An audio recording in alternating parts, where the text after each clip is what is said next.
Good morning. Notice appearances of yesterday and Ms Johnson's here today. Thank you. Your Honour, I call Professors Don Russell and Trevor Blackburn. Professor Russell is on the screen, and I'd invite Professor Blackburn to make his way to the witness box.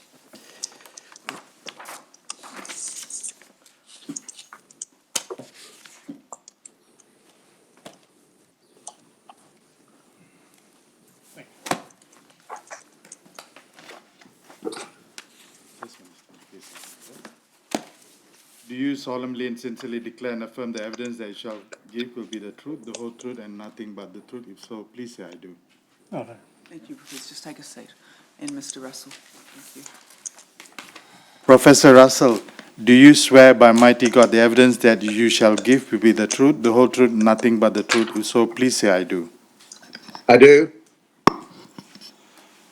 Mr Castledine. Professor Russell, can you see and hear me clearly? I believe so. If at any time you do not hear me or anyone else, would you kindly let Her Honour know? I will. Would you please state your full name, Professor Russell?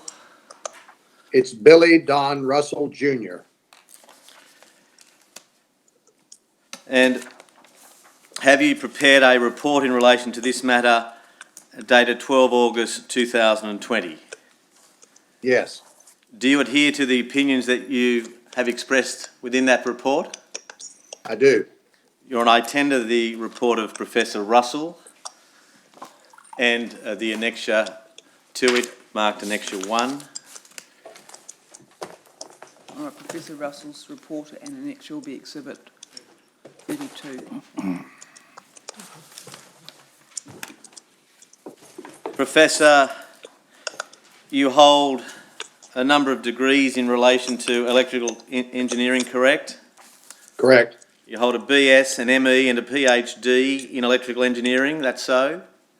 Yes, Your current positions are Distinguished Professor of Electrical and Computer Engineering and Regents Professor at Texas A&M University, correct? correct. You hold the Engineering Research Chair in the College of Engineering at Texas A&M and presently serve as Director of the Power System Automation Laboratory, that's so? Correct. Are you a member of the United States National Academy of Engineering and a Fellow Yes. of 6 technical societies? Yes, Have you served as a forensic electric power engineering expert for over 40 years? yes, Have you investigated hundreds of cases of power line faults and failures, many of which were alleged to have or actually did cause fires? yes, Over the last 20 years, have you extensively researched the behaviour and characteristics of power system faults, specifically those caused by interference of vegetation and trees? yes, Have you, over the last 20 years, conducted stage fault testing of down power lines, providing to the power industry comprehensive characterisation of the behaviour of downed lines and arcing faults? yes, Have you witnessed, recorded and investigated thousands of staged and naturally occurring arcing fault events on down power lines and vegetation caused power line faults? yes, Do you hold a research interest in electric power engineering, yes, power system protection, yes, control and automation of power systems, yes, power systems diagnostics and waveform analytics, yes, forensic engineering? yes. Within the field of electrical engineering, is there a sub-branch known as protection engineering? Yes, Do you consider yourself a protection engineer? yes. What is a protection engineer? It's the branch of electric power engineering that concerns itself with the detection of failures, faults, and abnormal conditions so that the power system can be either de-energized or adjusted. Thank you, Professor. Can I turn to you now, Professor Blackburn? Would you please state your full name? Trevor Robert Blackburn. Have you completed 4 reports in relation to this matter? Yes, Is the first report dated the 31st of October 2018, which is annexure A to a subsequent report dated 7 July 2020? yes, Have you prepared a third report dated 10 July 2020 yes, and a final 4th report dated 27 July 2020? yes, Do you adhere to the opinions that you've expressed within those reports? yes, I do. Professor, do you hold a Bachelor of Science with honours in Physics and Mathematical Physics? Yes, Do you hold a PhD in Physics? yes, Have you, over the last 40 years experience in teaching, research and consulting in electrical power engineering? yes, Within that field of expertise, did you have a specific focus on the operational aspects and diagnostic procedures for high and low voltage electric power equipment and systems? yes, Within that area of specialty, have you had a focus on the installation of equipment and its failure modes, yes, with a particular emphasis on features relating to arcing and the ignition of fires? yes, Have you provided expert reports in a number of bushfire inquiries, including the Ash Wednesday inquiry, yes, the Black Saturday bushfire inquiry, yes, the Blue Mountains fires and the Bushfire Royal Commission? yes, Were you in charge of a high voltage laboratory and an electrical measurement and test laboratory at the University of New South Wales for so many years? yeah, yes, I was. Are you now a senior visiting fellow at the University of New South Wales? Yes, Would you consider yourself a protection engineer? not a protection engineer, but I certainly have some knowledge of low voltage, medium voltage protection in the sense that it was used in this particular instance. I'll just pause there. Professor Russell, we don't seem to be able to see you on screen. Can you still hear me and see me? Right, we've lost him. It appears that we've lost Professor Russell. Bear with us, Professor Blackburn, and we'll see if we can bring Professor Russell back onto the screen.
Hello?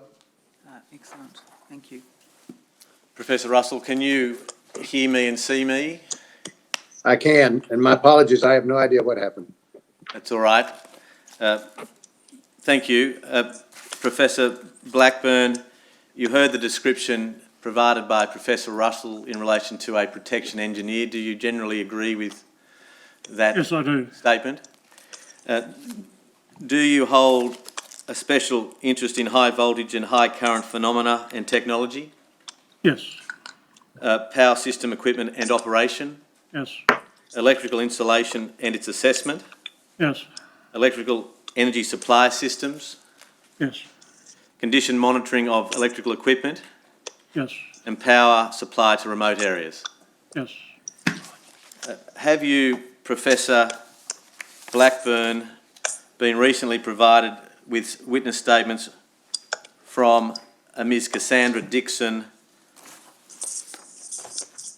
and Mr Trent Galley? Yes, I have.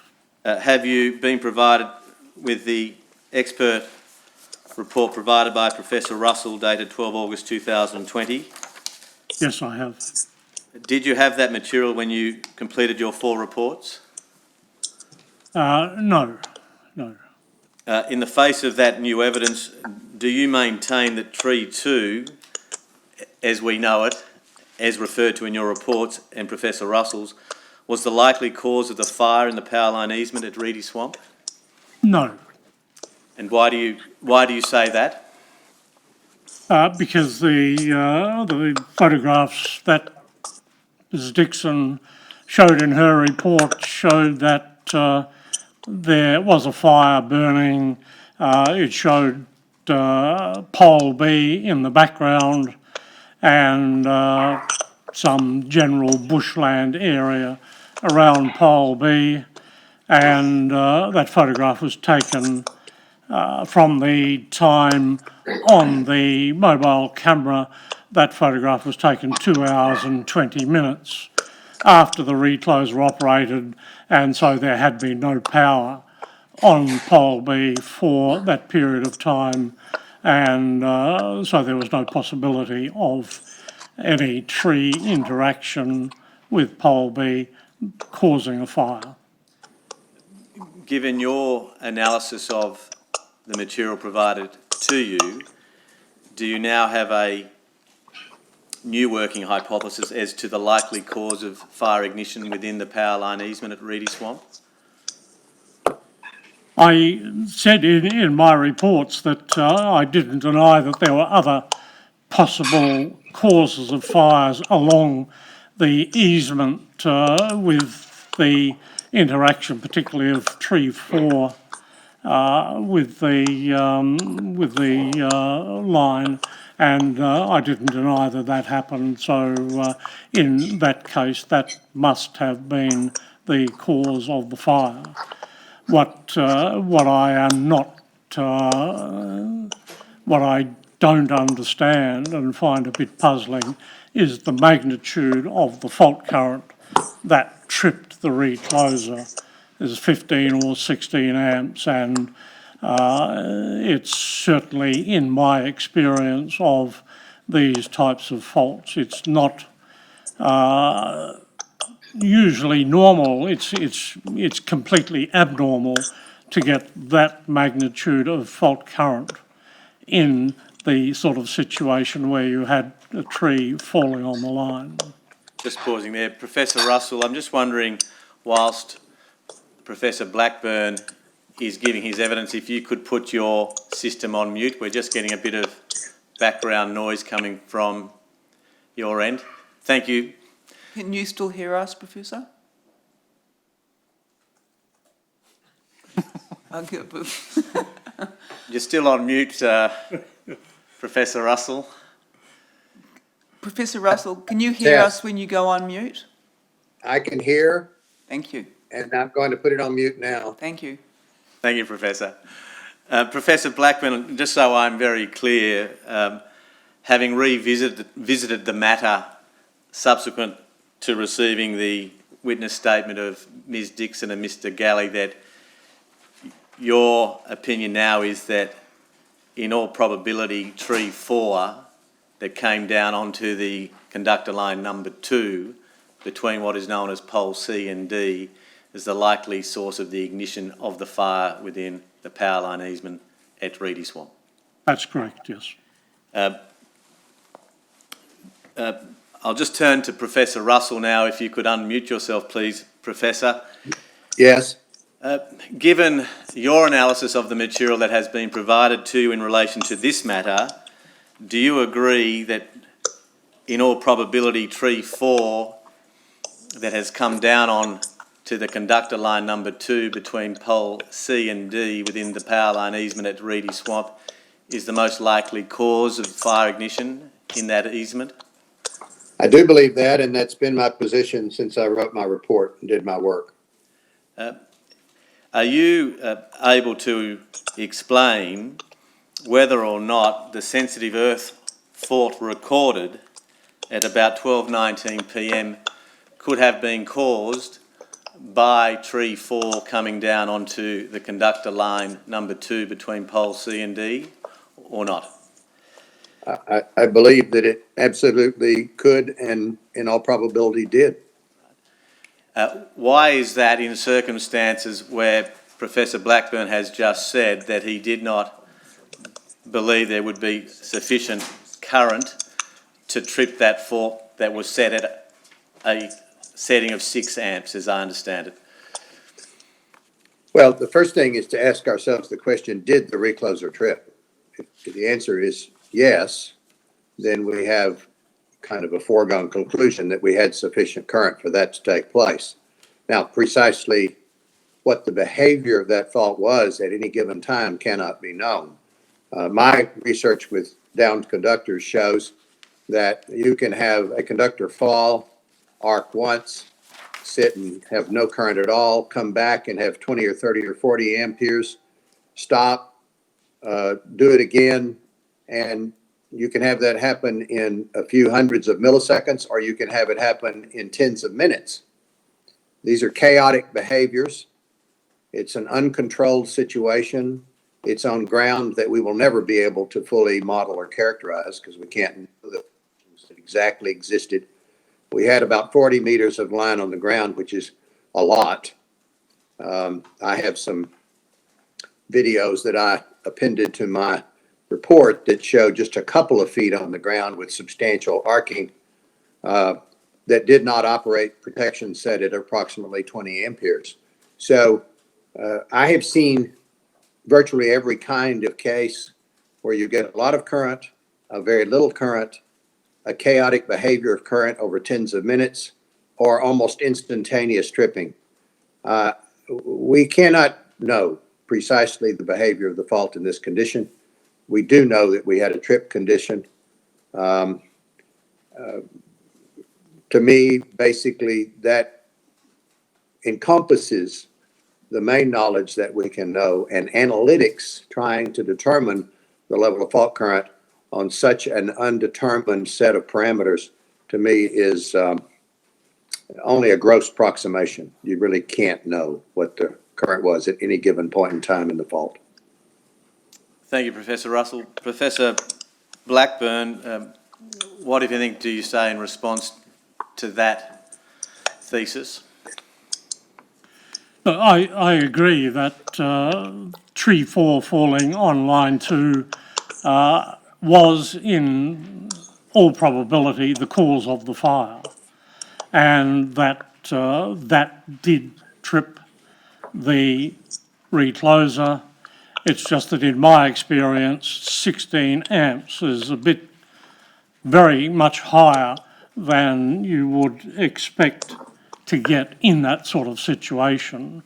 For example, I did a calculation of the earth resistance in the case of the videos that Professor Russell talked about. They had a very close earth connection to it. In this case, the earth back to the recloser was 3.1 kilometres away. So the current had to flow through the soil for 3.1 kilometres to get back to the earth electrode at the recloser.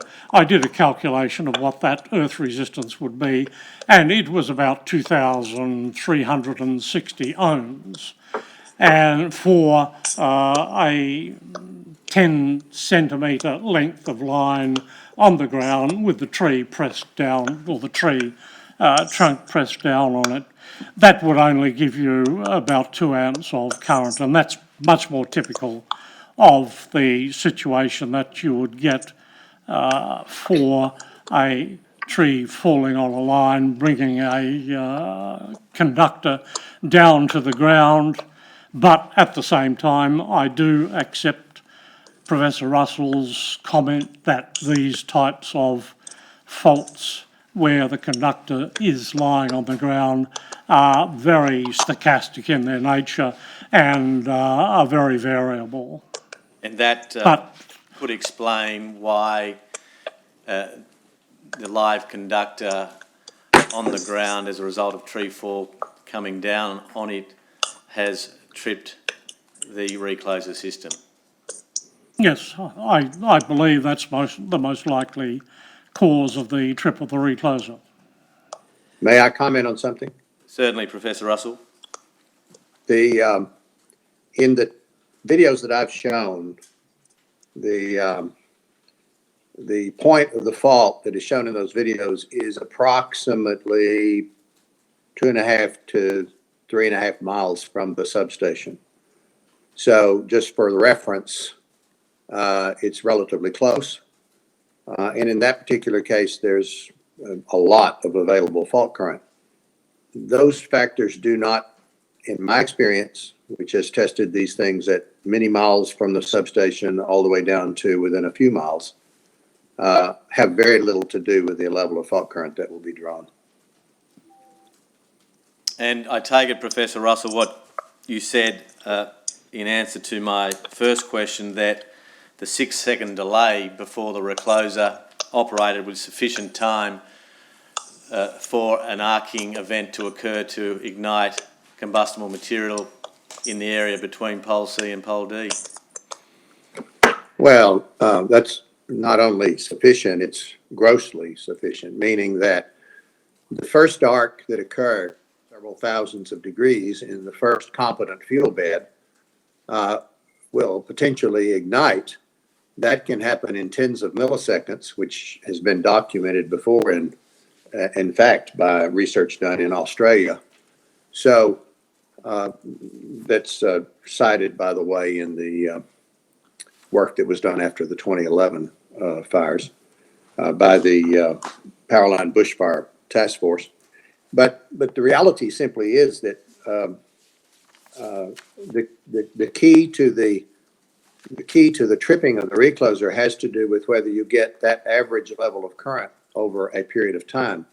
Do not assume that this would have tripped in 6 seconds or in any time period based on the factors that were at play in the fault.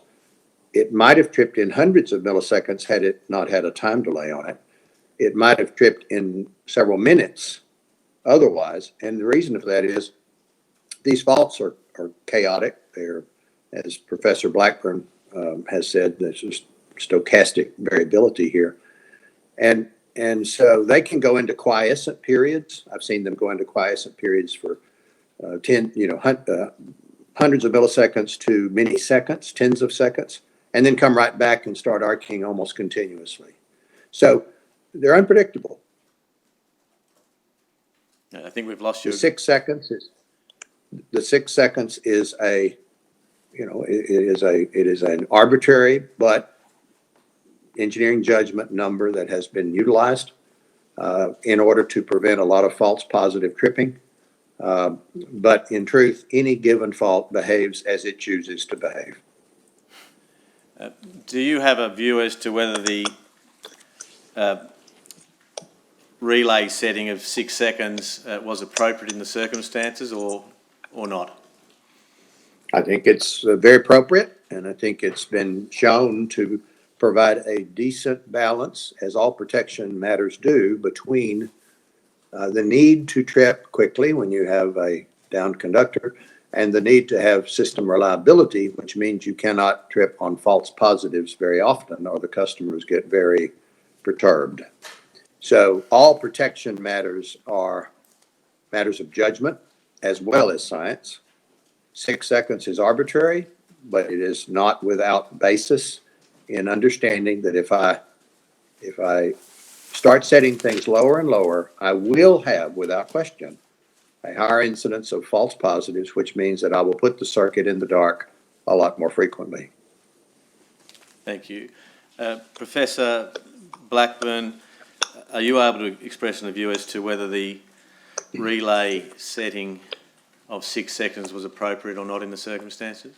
I did a calculation in my report comparing the time of arcing that you would get between the earth fault mode of operation and the sensitive earth fault mode of operation, and found that with a 6 second delay that you had in the sensitive earth fault mode protection, you got a much greater heat development from the arcing than you did in the earth fault mode of operation. And so there seems to be an inconsistency in that region. In the earth fault mode, when it's operating in the auto reclose mode, it will trip the fault within about 50 milliseconds. If you assume that the auto reclose system has been disabled and that the relay system is set at about 6 seconds, do you agree with Professor Russell that it will increase, if you were to lower it below 6 seconds, that it will increase the likely occurrence of false positive faults? Yes, I do, because again, some of the research that Professor Russell has talked about that arose from the Black Saturday bushfires has shown, and they have used or developed a quantity called I²C, a specific energy that is developed by an arcing fault. And that specific energy incorporates both the current and the time that the arc lasts for. And so it is possible, if you have a low fault current, less than an ampere or so, then you can get a long duration heating that will eventually cause ignition beyond a number of seconds. And so this specific energy approach indicates that there is a linear relationship between the heat developed by the arc and the time that it is available to transfer heat to any flammable material in the vicinity. And there is a move at the present time, certainly by the manufacturers who make the recloses. They can operate down to 1/2 of an ampere in sensitive earth fault mode, and they are trying to get that adopted in the industry as the sensitive earth fault tripping level or pickup level, and also to decrease the time from 6 seconds down to 1 or 2 seconds. And so this can be done remotely, and in catastrophic bushfire conditions, I don't think the issue of reliability to the consumers is something that should be concerned in that relatively short period of time where the catastrophic bushfire conditions occur, and you want to use all means available to mitigate the risk of a bushfire starting.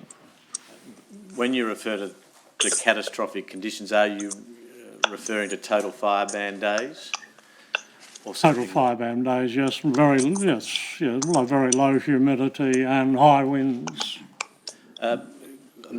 Could Professor Blackburn be provided with Mr Fitzpatrick's supplementary statement? That's Ian Fitzpatrick, dated 3 August 2020. It's an exhibit. I just don't have the exhibit number to hand. Professor Russell, do you have available to you this evening, at your time, the supplementary statement of Ian Fitzpatrick, dated 3 August 2020? I do not have it printed in front of me. I probably have it electronically, but that's a little bit problematic to get to. All right. Well, what I'll endeavour to do is, it's Exhibit 15. If a copy of Exhibit 15 could be provided to Professor Blackburn, and I might invite my instructing solicitor to bring up the second page of that statement to see whether Professor Russell is able to read it or not. We may not have it on the system.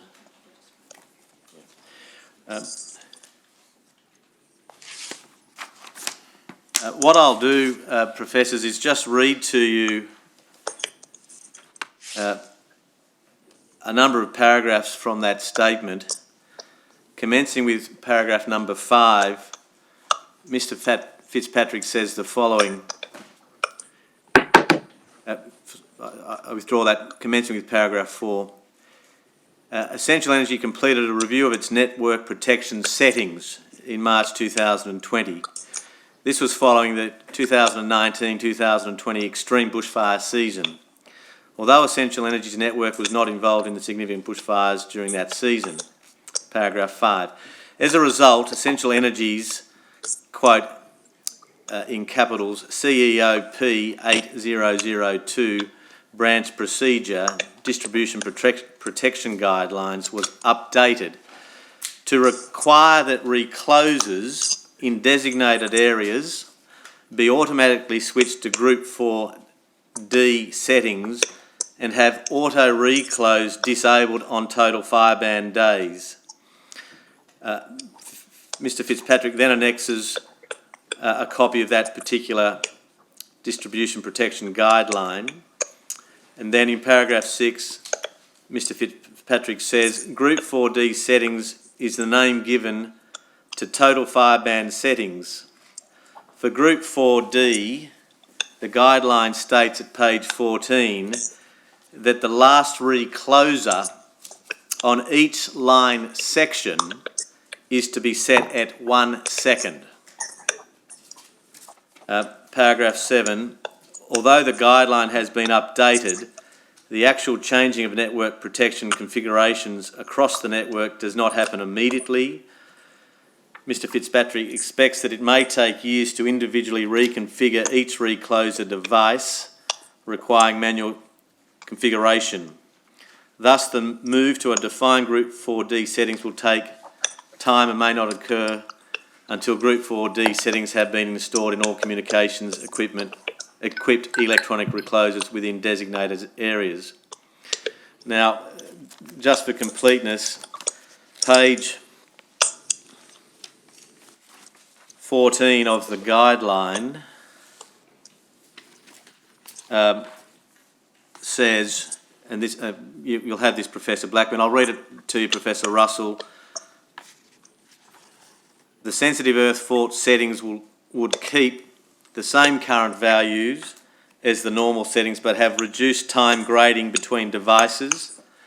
The last recloser on each line section will be set at 1 second, with every upstream recloser set at 0.5 seconds higher, progressing back along the feeder towards the zone substation. Now, Professor Russell, starting with you first, if I may, do you see that as a sensible course to be taken by Essential Energy? I certainly wouldn't dispute that with the right studies, justification, understanding of their system, et cetera, their experience, that it could be. I'm not in a position to say that I've done the necessary work to say that it would or would not explicitly be the exact right thing to do. Remember, these things are somewhat, it's not a negative, but somewhat arbitrary. You're saying I'm going to set 0.5 seconds higher up each recloser as I progress towards the source or substation, as we refer to it.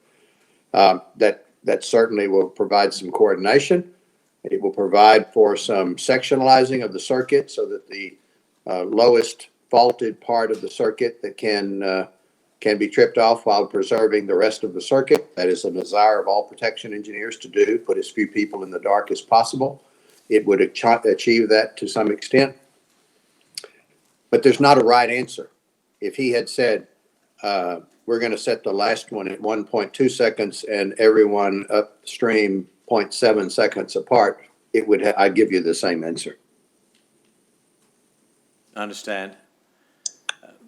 But does it to some extent address your concerns in relation to the number of false positive faults that the system might record or detect? Not necessarily. And the reason is you're still going to have a relatively fast protection operation. And the question is precisely where you're going to set the current settings. So could it? It might. And I would trust that the protection engineers are taking those things into consideration. Thank you, Professor. Professor Blackburn, what can you offer in relation to the efficacy of the guideline as you understand it annexed to Mr Fitzpatrick's statement? I think that it is certainly going in the right direction to do this, and I would just add that I think an additional move might be to look at the trip level setting of the recloser. Well, I was going to come to that now, and we'll deal with it if you... So basically I agree that is taking the recloser protection in the right direction. Could I ask you, Professor Blackburn, to turn to page 11 of that guideline, which is the annexure to Mr Fitzpatrick's statement.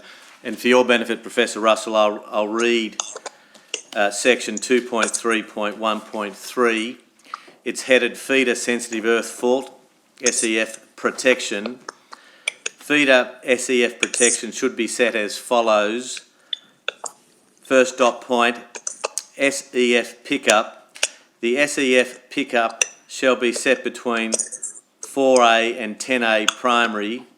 Current grading steps of 1A are recommended. And then the second dot point is as follows. SEF time delay. The SEF time delay shall have a maximum of 10 seconds delay and a minimum of 5 seconds. The recommended time grading margin is 1 second with a minimum of 0.5 seconds grading over downstream SEF relays. Turning to you firstly, Professor Blackburn, do I understand correctly that the recommended setting for a sensitive earth fault pickup on the system is somewhere between 4 amps and 10 amps? Yes. And on the 18th of March 2018, the setting was set at 6 amps? Correct, yes.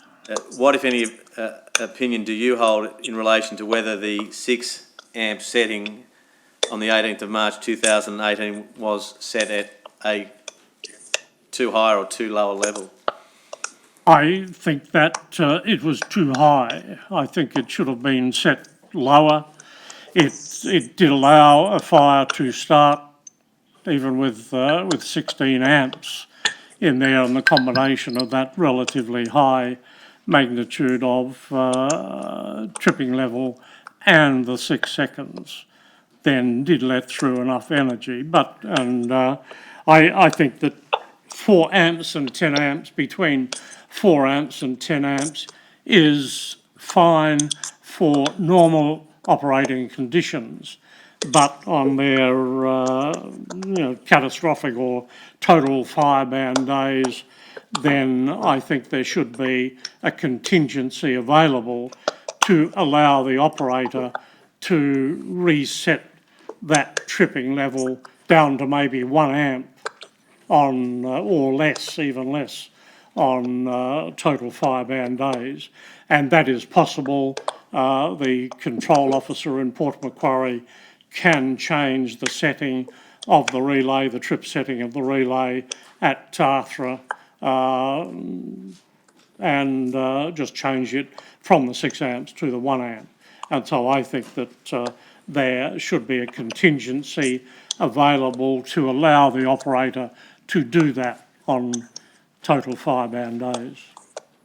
Will that, if one assumes that the operator at Port Macquarie was to remotely set it to 1 amp, will you not have an increased likelihood of power outages because of false trips?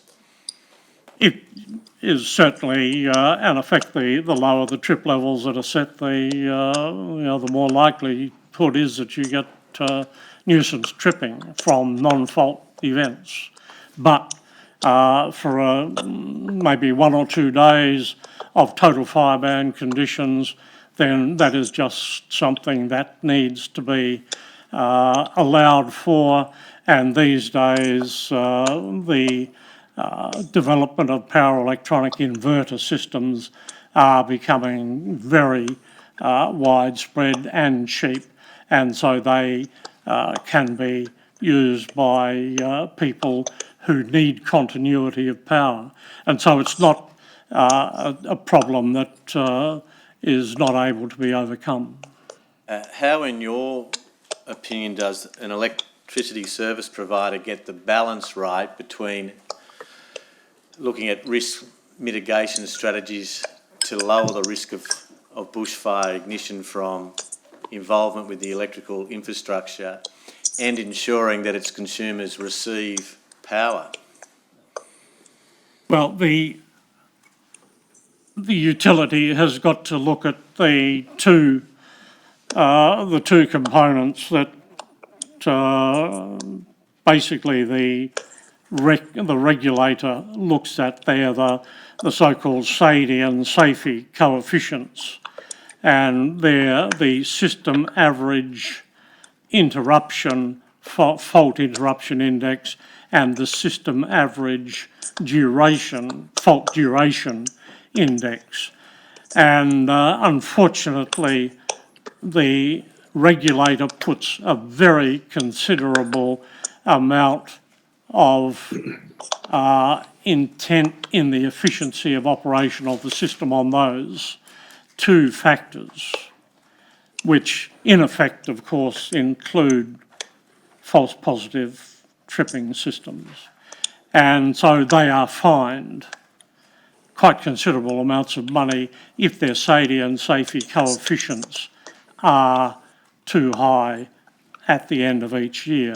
And so this is to a great degree what describes the way in which utilities will approach these situations of reliability, in that it affects them fiscally because of the fines that they get, and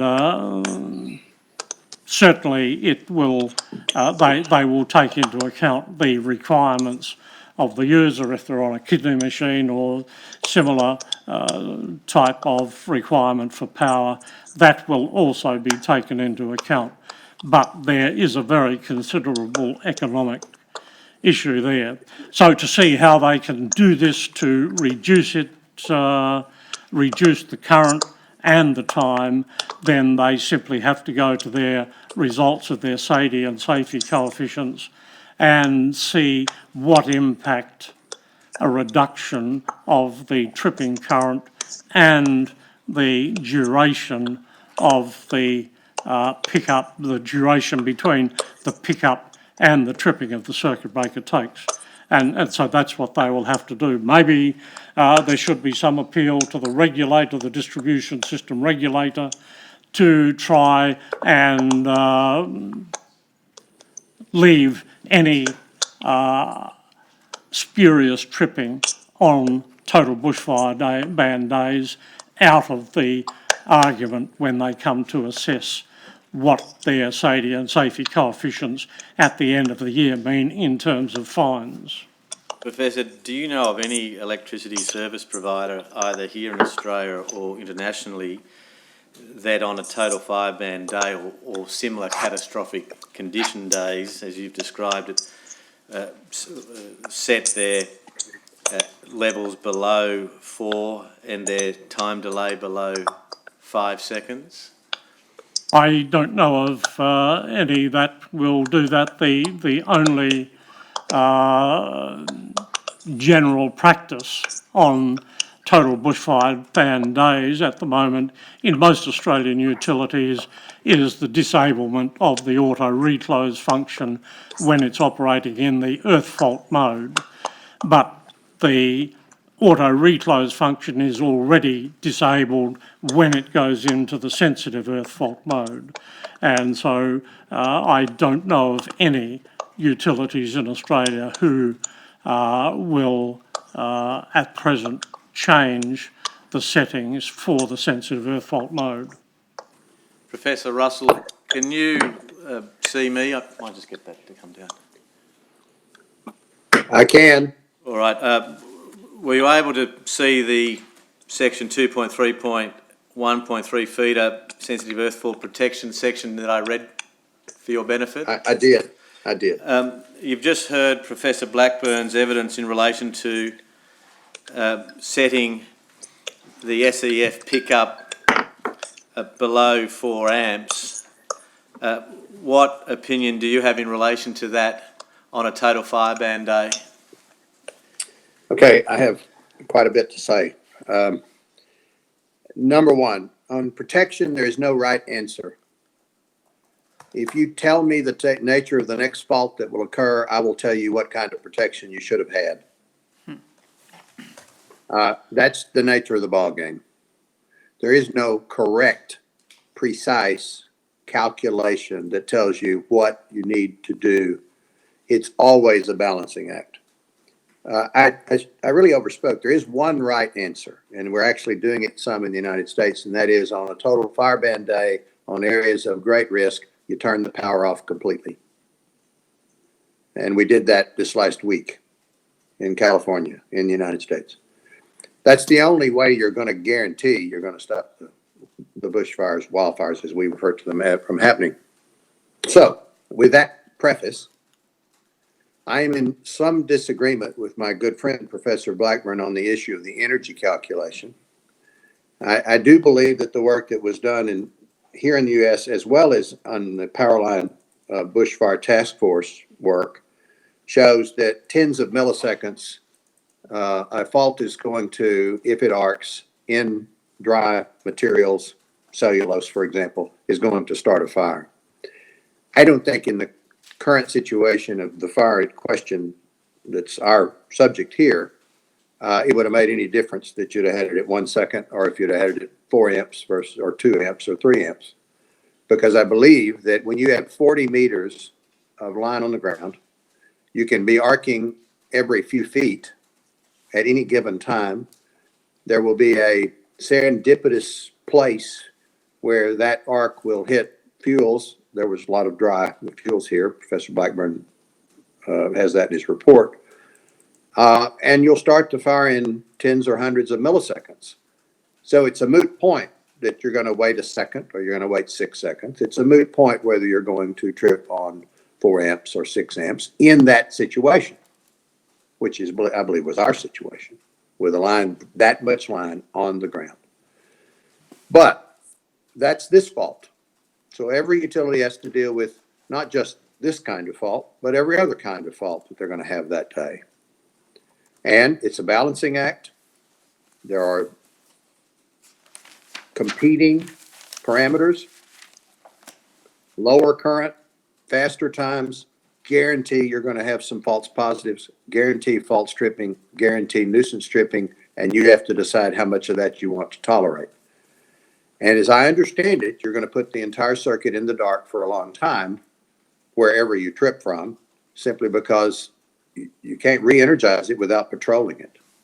That would be our practice here on bushfire days. I assume that would be the practice there. So my point is to say, in this subject fire, I don't think it would have made any difference about the ignition. With the fault current that we had with 40 meters of line on the ground, this fire started quickly, very quickly. I don't think those changes would have made any difference.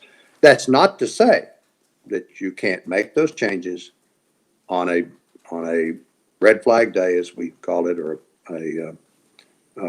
on the high risk days, and get some marginal value out of that.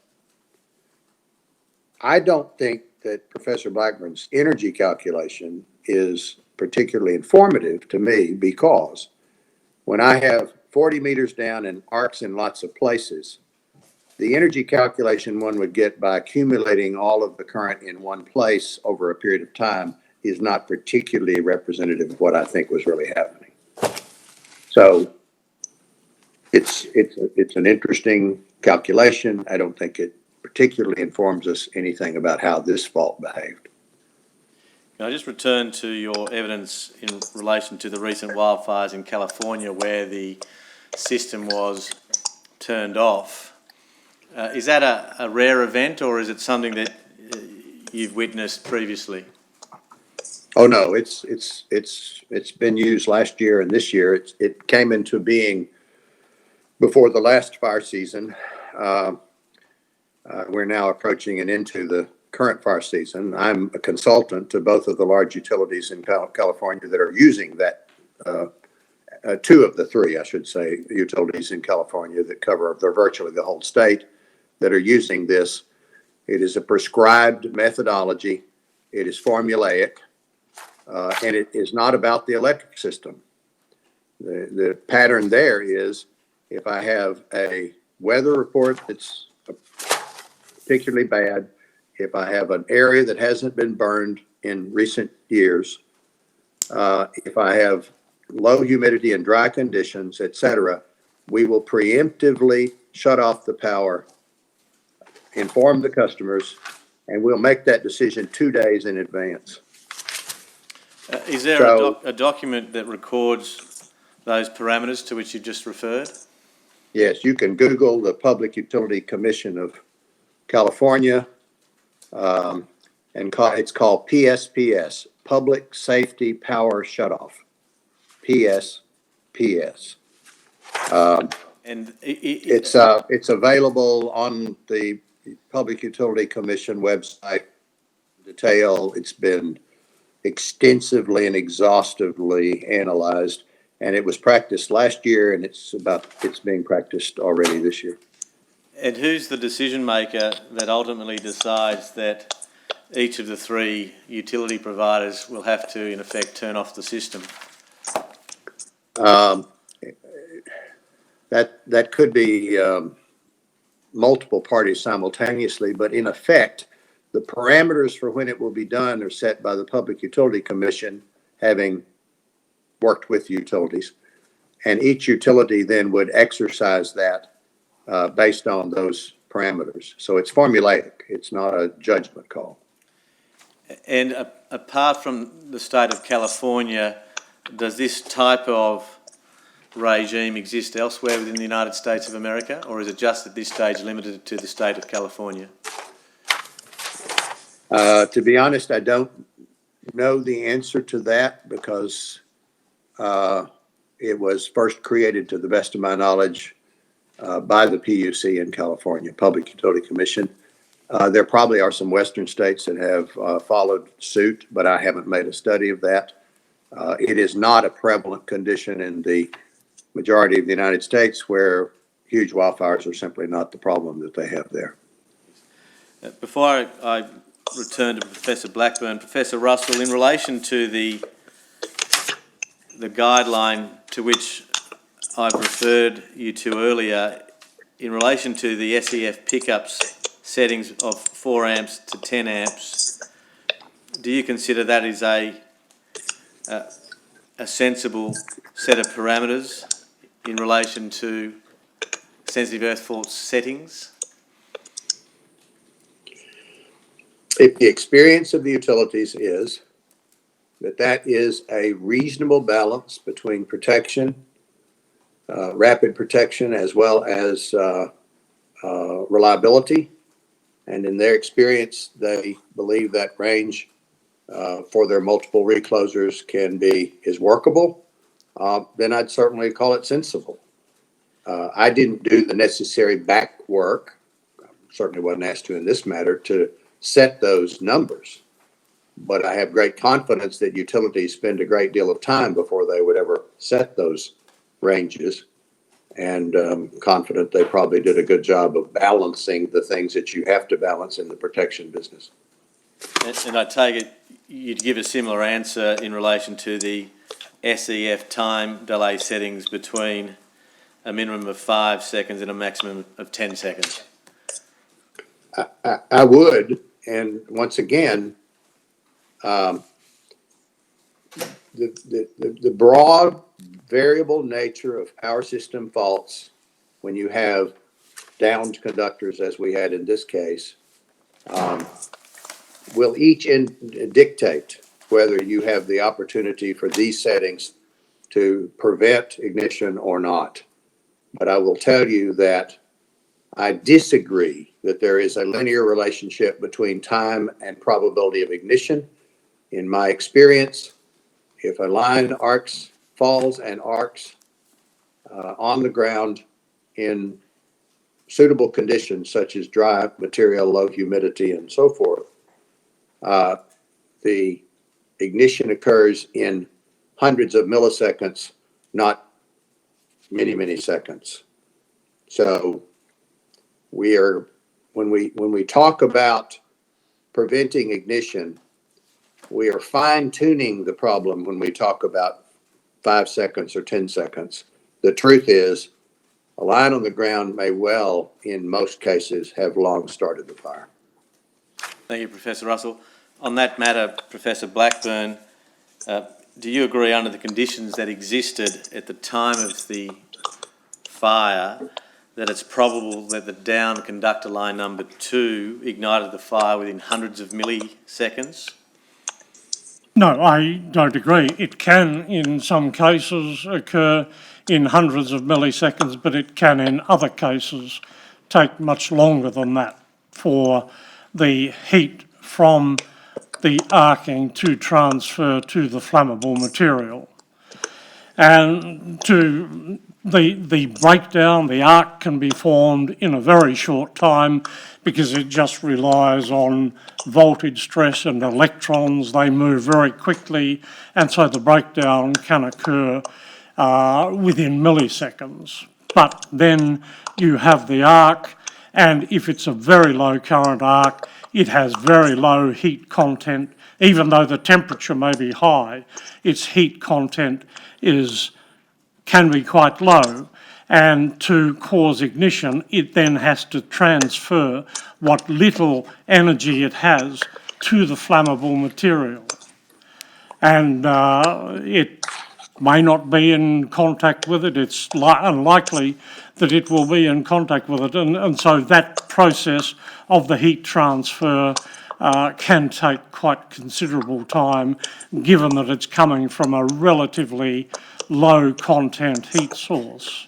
And so I think that while you can get ignition occurring in less than a second, in many other cases you can get ignition occurring after many seconds.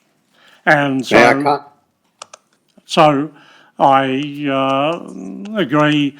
Well, I am in agreement with some proposals to move the time between pick-up and tripping to a lower level. Professor Russell, you wanted to say something? I do. I don't fundamentally disagree with Professor Blackburn on the issue that it could happen quickly and it might not happen quickly. I agree with that. I mean, every fault's different. We've already said that. I've staged these extensively over a period of several decades. Everyone is a different animal. Even if you do them in exactly the same place with exactly the same electrical parameters, they do not behave the same. So that's true.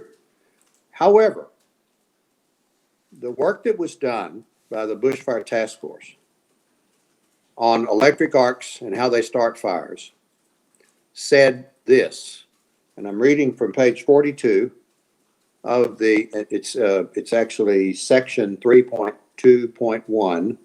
The title is Electric Arcs Can Start Fires. It's page 42 of the document that I've got. It's dated final report 30 September 2011. This is a standard reference in Australia. And it says, key findings on the probability of ignition from electric arcs include the first one. Ignition can occur almost instantaneously in less than 1/100th of a second or 10 milliseconds when the arc plasma contacts the fuel, even at low currents. And the point of that is to say, I'm not saying we know in this particular case or any given case exactly how a fault will behave. But the test findings that were done over a period of 18 days in Australia, in the laboratory there in New South Wales, showed that if you've got an arc at thousands of degrees in close proximity to cellulose materials, 10 milliseconds is all you need. and it starts the fire. So would it be tens milliseconds, or would it be hundreds of milliseconds, or would it be half a second, or would it be 3/4 of a second, or would it be 2 seconds? Well, we don't know. But it can be very fast. And I think that you have to take into consideration that the worst case scenario is the one that we often are presented with. And that is that with many meters of line on the ground, with arcing in multiple locations, which increases the probability, we could have ignition in clearly tens to hundreds of milliseconds, certainly far less time than a second. The videos that I've shown are instructive in this, if you have seen them. The arcing that occurs when the line is first energized or first hits the ground is pretty conclusive about how much energy is being delivered to start a fire. Professor, before the Californian Public Utility Commission moved to the procedure whereby there's a total energy closure on total fire ban days or catastrophic fire days, was there consideration or indeed an action taken whereby they sought to implement a staged lowering of ampage and reclosure speed as what's been proposed here? The standard practice in the United States is to simply block reclosing. We generally do not change the protection settings per se. We just don't reclose into the fault. So it's a little different approach to the issue. In other words, the first operation of the recloser, it was the same whether it is a fire ban day or otherwise. We don't lower the setting, but we block reclosing. Now, part of that is because a very significant number of the reclosers in the United States do not have remote communications with the capability of resetting the reclosers. That's the majority position. So they don't have the ability to do that.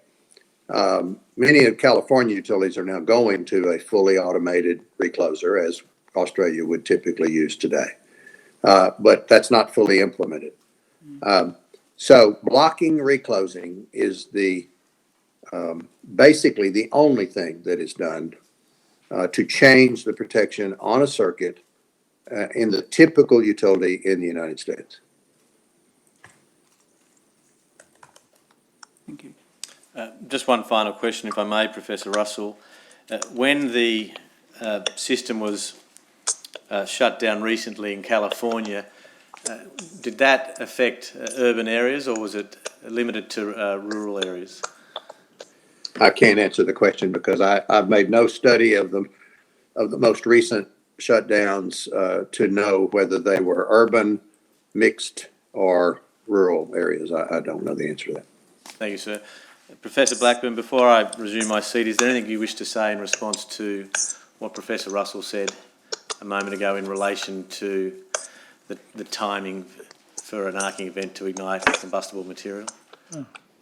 Well, I would just say that the testing work that was done here in Sydney that he relates to bears no real relationship to the line that was on the ground in the easement there. It was looking at the best conditions available to cause ignition, to study ignition, and it really bears the time delays that were developed there between ignition really can't be used to characterise what might have happened in the easement with this bushfire at Reedy Swamp Road. And it also can't be used to characterise a general principle for developing the energy conditions that you get with arcs. It's got to be a much more general approach to look at different configurations of fires that occur before you can use those results to apply them to some general principle whereby you may be decreasing the tripping current or reducing the time between pickup and trip signal. Sorry, I have a comment sorry, I'd like to make. sorry, Professor, does that mean that your answer, what you just said, means that the calculation doesn't take into account the opportunity of multiple arc sites given the length of cable? Yes, yes. Professor Russell, you wish to reply? I do. I agree with Professor Blackburn that the tests that were done by the task force were to kind of establish the boundary condition, and that being the lowest boundary condition of ignition, which they said was, let's call it, they said 10 milliseconds. That's why I multiplied that by 10 or 20 times to say 100, 200 milliseconds. That's 10 or 20 times longer than they said it would take when I made my statement. The sword cuts two ways. Professor Blackburn says we cannot directly apply that testing to the conditions that existed in our case. Most certainly you cannot, because we don't know those conditions. But you also cannot eliminate the fact that you could have had any one of the arcs along a 40-meter length arcing to cause a ignition condition at 10 or times as long as they showed in the laboratory it took to do it. Meaning, instead of 10 milliseconds, let's call it 100 or 200 or 300 milliseconds. In all cases, though, that's grossly less than a second. And that's all I need to say, I think. But as you also said earlier, it could have ignited 2 seconds after there's been contact between the line and the ground. That's not my opinion about what typically happens, because when the line first hits the ground, it tends to arc immediately. But it is the case that it is chaotic and anything can happen. Yes. Thank you, Professor Russell. Professor Blackburn, bear with me. There's some other parties who may have some questions for each of you, but thank you for your time. Mr. Goodman, do you have any questions? No, thank you, Your Honour. Ms. Johnston? No, Your Honour. Mr. Baroni? No, Your Honour. Thank you. Mr. Newton, do you have any questions? No, Your Honour. Mr. Smythe? I'm afraid I do, Your Honour. Thank you. Would Your Honour hear me on indulgence just on one matter before I start the questioning? Yes. I don't know if Your Honour recalls, but during my examination of Mr Fitzpatrick, a question arose about where the ACR was. What page in the transcript? Page 392. While Your Honour turns that up, I'll just ask Professor Russell, can you hear me and see me?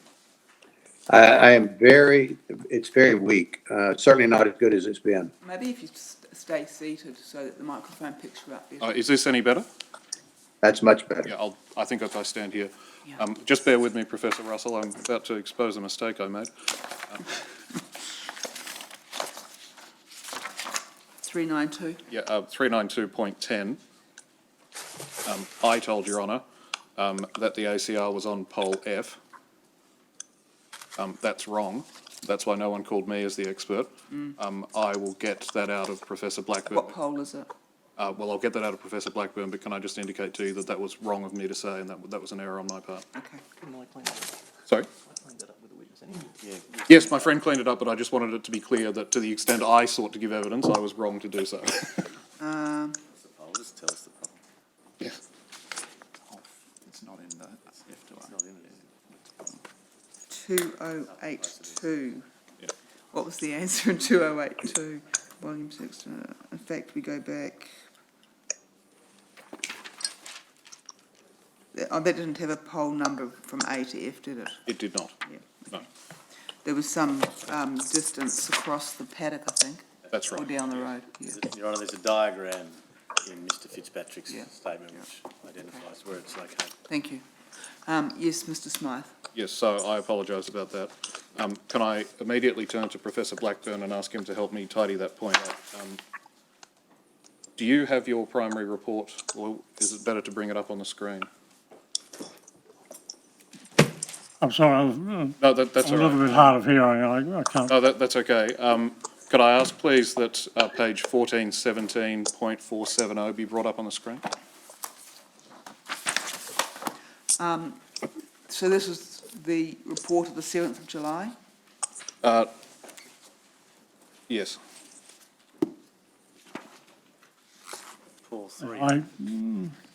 I have a copy with me. So. Thank you. Can you see it on your screen, Professor? Oh, yes. So looking at that network map that you've lifted out of Mr Fitzgerald's report, Yes. can you tell Her Honour what number the relevant automatic circuit recloser has on it? The recloser that operated was R11972 at top centre. Yes, thank you. And if the operator scrolls up to point 446, please. Yeah.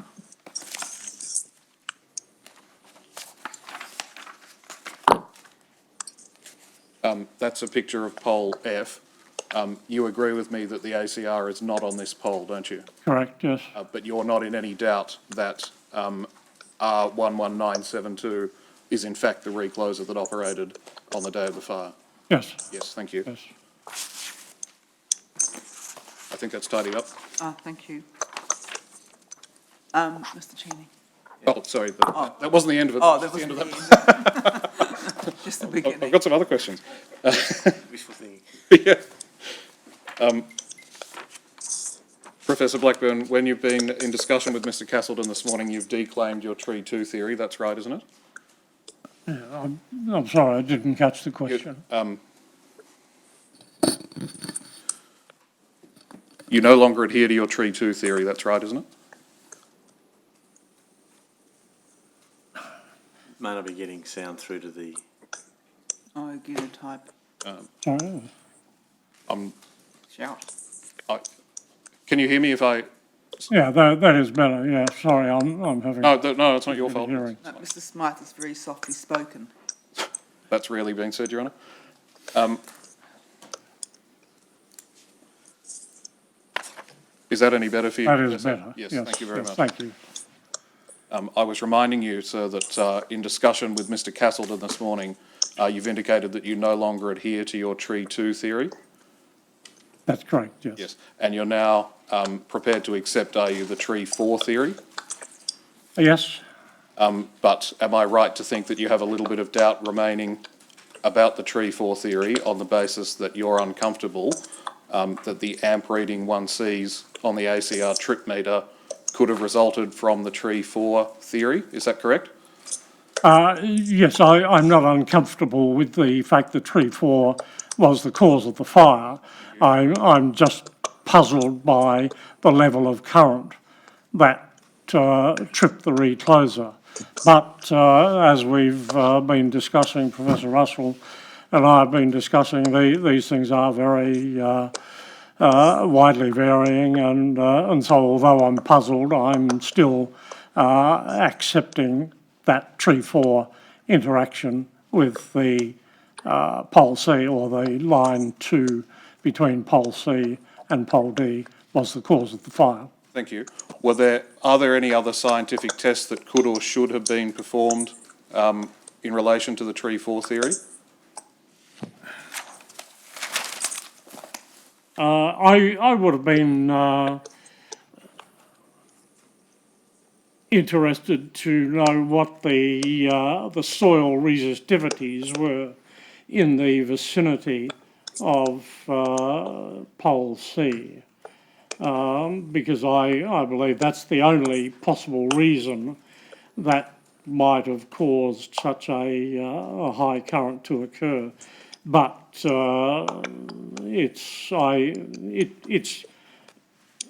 not a problem insofar as the ignition of the fire is concerned.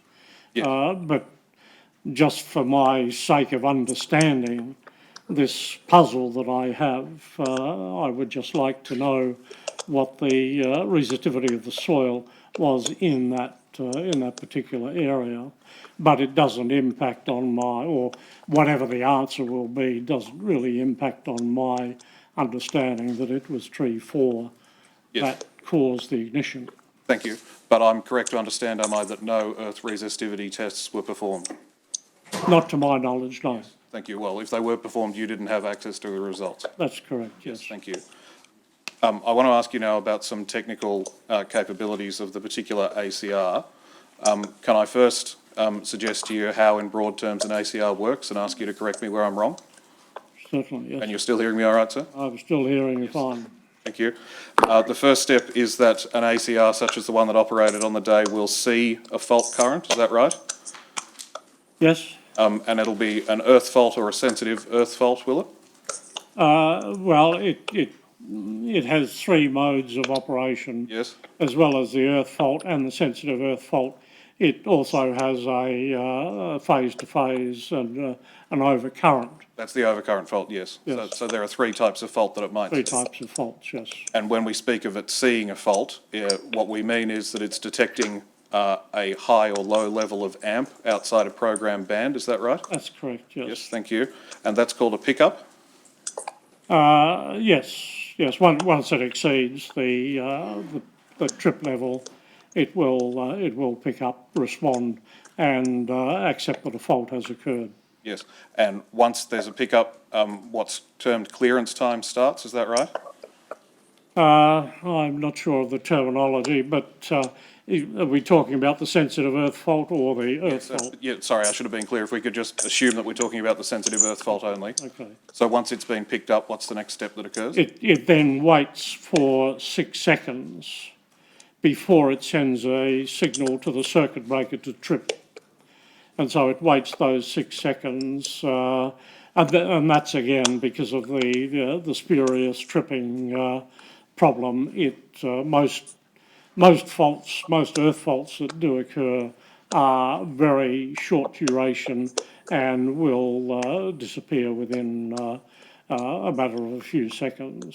And so it's put on the sensitive earth fault protection because the sensitive earth fault protection disables the auto reclose in the earth fault and doesn't allow auto reclose. And so it's in effect just trying to use that to allow any spurious tripping to occur.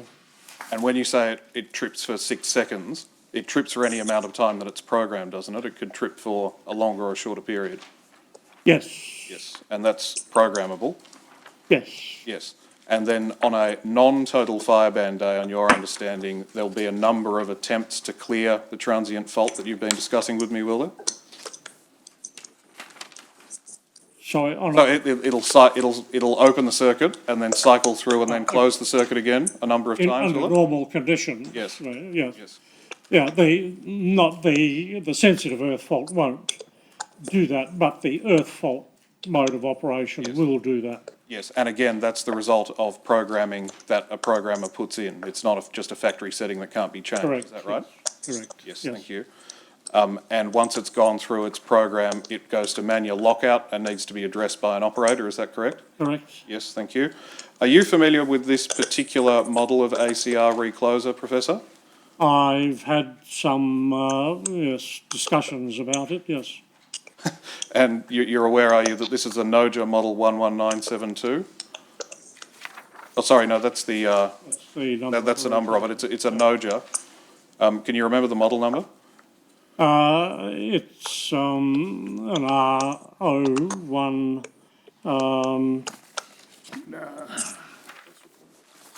Yeah, it's my friend reminds me it's in your first report. Yes. And it's in.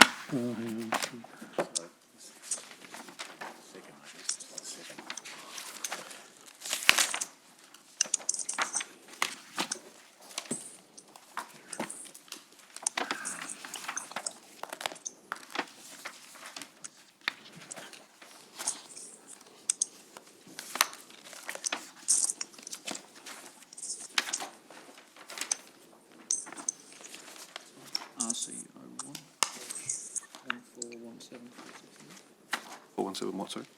0.146 mils. Thank you. 570.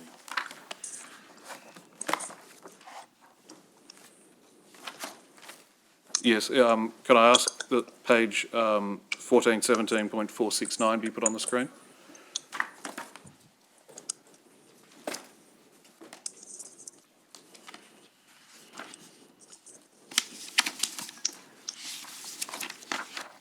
And do you see there, just under heading 6, if the operator could please scroll down a little bit? You see that it's a Noja power type RC01 Correct, device? yes, And you agree that that's correct? that's correct, yes. Can I ask you some questions about the remote programmability of this particular kind of ACR? Can the fault curve be remotely programmed from a control room? I gather it can, yes. When you say you gather, can you tell Her Honour how you know that? Because I was talking to Mr. Glenn Davis, who's the Noja sales manager yesterday. So it would be possible, would it, for a person sitting in the control room at either Canberra or Port Macquarie on a total fireband day to change the fault curve? Yes, And would it be possible for that person to change the fault curve in relation to one particular ACR, or would that change have to be made across the entire network? no, one particular ACR, they have point-to-point communications with each RCR. Not all of their reclosers, but this particular type, the RC01, was the first of them to have direct communication capabilities. Yes, so if for whatever reason a decision was taken to take the fault curve down from 6 seconds to 1 second, that could be accomplished as to this particular ACR from the control room. Yes, And there would be no need for an engineer or a staff member of the utility to attend physically on the ACR, would there? yes. So you're agreeing with me, there would not be that need? I am agreeing with you, yes. Thank you. Can I ask you a similar question about sensitive earth fault specification? If a decision were taken to take the sensitive earth fault rating, say, from 6 amps down to 2 amps or to 1 amp, could that be accomplished from the control room? Yes. And once again, In the case of this particular one, the lower limit was 1 amp, but it could be taken down to that and it could be taken down from the control room is the point that I'm talking about. from the control room. And once again, this particular ACR could be communicated with from the control room in Canberra or Port Yes, Macquarie? yes. Wouldn't have to be a change made across the entire network? No, just thank a you. specific command to that one recloser. And Her Honour has already heard that reclose setting, so going from 3-shot to single shot can also be controlled from the control room. That's correct, isn't it? Not in the sensitive earth fault mode, Because that's always in. because that is always it doesn't have reclose, what a Doesn't have reclose reclose, associated. but for the earth fault and the overcurrent faults, they can be They controlled. can be, And again, they can be controlled as to a particular ACR. It doesn't have to be a change made yes, across the entire yes, network. yes. Yes, all right, thank you. Professor Russell, I don't mean to have left you out of the conversation. Do you disagree with anything that Professor Blackburn has said in the last few minutes? I do not disagree, but I do not have explicit personal knowledge of all the capabilities of that recloser. Yes, that's why I asked those questions of Professor Blackburn, sir. So I'll bring you in now, if I may. You were given some instructions by Spark Helmore, the solicitors, on the 29th of July. I want to ask you about the second question that you're asked to answer, Professor Russell. Yes, So you were asked, in effect, whether this particular fire would have been prevented from igniting if the sensitive earth fault settings on the particular ACR had been set to 1 second rather than 6. Is that right?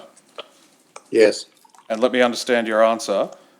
You said that on the particular bushfire conditions that existed on the day of the fire, a down conductor would ignite within hundreds of milliseconds and most certainly long before 1 second.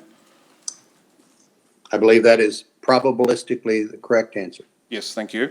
And accordingly, you've reached the view that a change to sensitive earth fault 1 second protection would have made no difference to whether this fire started in the hypothesised way or not. I think that is more probable than not. Yes. And you say that, do you, on the basis that a high temperature arc is the inevitable consequence of live conductor to ground contact? Under the conditions that existed, I mean, you can drop it on pure beach sand and it won't do much of anything, but we don't have that here. We have a condition that I have dropped lines on many times, and that does cause arcing. It's actually without dispute that we had arcing because we had to have current to trip this recloser, which did trip, and we had 16 amps recorded. Yes. So it's not in dispute that we had that. Yeah, we'll come to that, thank you. So am I right, Professor Blackburn, to understand that you and Professor Russell are in a bit of a disagreement about this point? About the time, About the timing, yes. I think that the time to ignite can be longer. As I've said before, it can be longer than Yes. hundreds of milliseconds. It can go into the 1 or 2 seconds. Yes. So can I just unpack what I understand to be the nature of your disagreement? Professor Blackburn, starting with you, can you describe in terms that we lawyers can understand what an arc is? It's a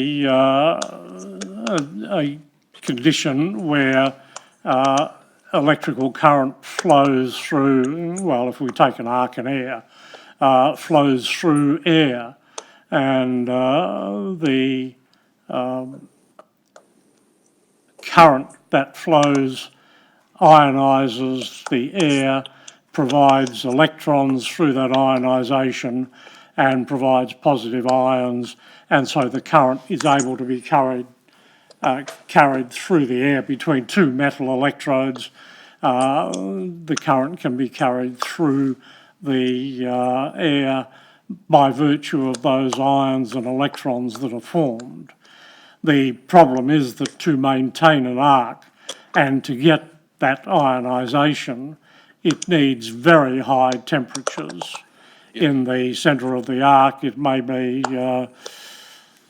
well, depending on the configuration of the arc, it can be between 10,000 to 20 or 30,000 degrees. And then at the periphery of the arc where the surface layer and the heat transfer between the arc and the air and other materials occur, the temperature goes down to much lower levels, typically 3,000 or 4,000 degrees. Yes, and that's why it's called a thermal plasma, is that right? Yes, yes. Professor Russell, can I ask you, do you disagree with that description of an arc? I don't disagree with it. I would add something to it. Please. We don't have two metal rods separating. That is a classic experiment, of course, to create an arc. We don't have here necessarily breakdown in air per se. What we have is a conductor that was in the air, which was insulated by the air itself, and of course was not arcing to anything. It falls to the earth. It is now contacting surfaces that are, to some extent, resistive, semi-insulated, but they're not good insulators in the sense that we had over 6,000 volts. And the arc is going to be between that conductor and its root is going to be in the soil itself. So we're going to go through, by, or close to the vegetative material, and the arcs move extensively. I've attached video of this that it would be instructive for you to see, and they move around. So there's plenty of opportunity for that thousands of degrees to contact that combustible material. The arc occurs because we have a breakdown of the insulation between the current carrying voltage conductor and the earth, which is where it's trying to find home. Yes, thank you. Did I cut you off? No, that's fine. No, Yes. no problem. Thank you very much. Professor Blackburn, can you explain to Her Honour the mechanism by which the conductor contacting the ground causes arcing, please?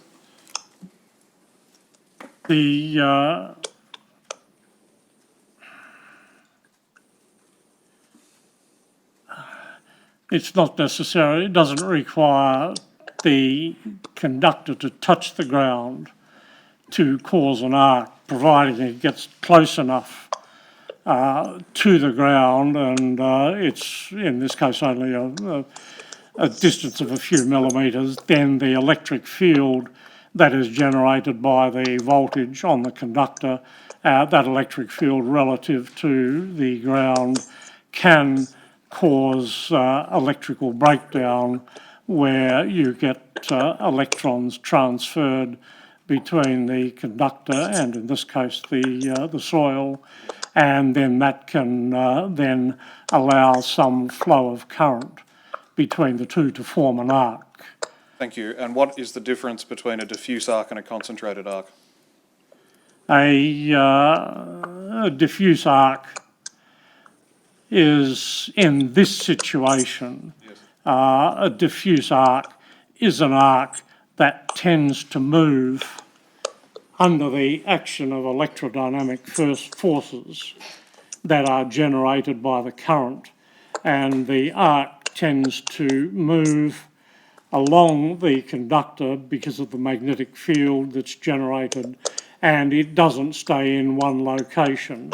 And so because of that, any heat that is transferred to the soil and to the conductor and to any material, flammable material, for example, in the vicinity, is going to be relatively low because the arc is moving In a quite chaotic pattern, continuously. is that right? Yep. Yes. And then a concentrated arc is one which is effectively stationary.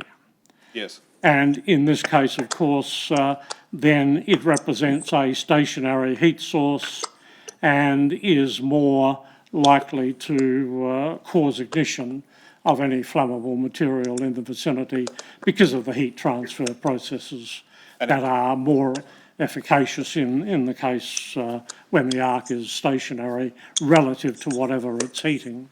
And in the circumstances of this case, where Her Honour knows that there is quite a length of conductor lying on the ground, am I right that we're more likely to observe diffuse arc rather than a concentrated arc? I think it's much more likely to get a moving arc, yes, diffuse type arc. So it'll be arcing up and down the length of the conductor, is that fair to say? Yes. Yes. Professor Russell, I think you want to say something about that? I do. The arcs along the conductor will be occurring in multiple places simultaneously. This is not about an arc moving. Yes. You will have multiple arcs along the 40 meters in multiple locations simultaneously, randomly extinguishing and going out, etc. But there is something you need to know. Much of the ignition mechanism is not about the arc itself igniting the fuel. It is about the particles that are ignited and thrown out from the arc because of the dynamic nature as it enters the earth. The arc is drilling into the earth. The arc actually ends up creating glass in the earth. It's melting and creating glass in the earth. We find these glass tunnels into the ground after an arc.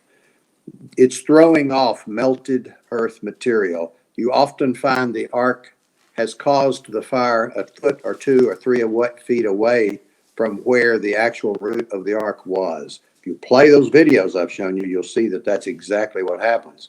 So it's wrong to say the arc is going to ignite the fuel where the arc is, and that's the only place, and that's going to happen in a controlled fashion. That's just wrong.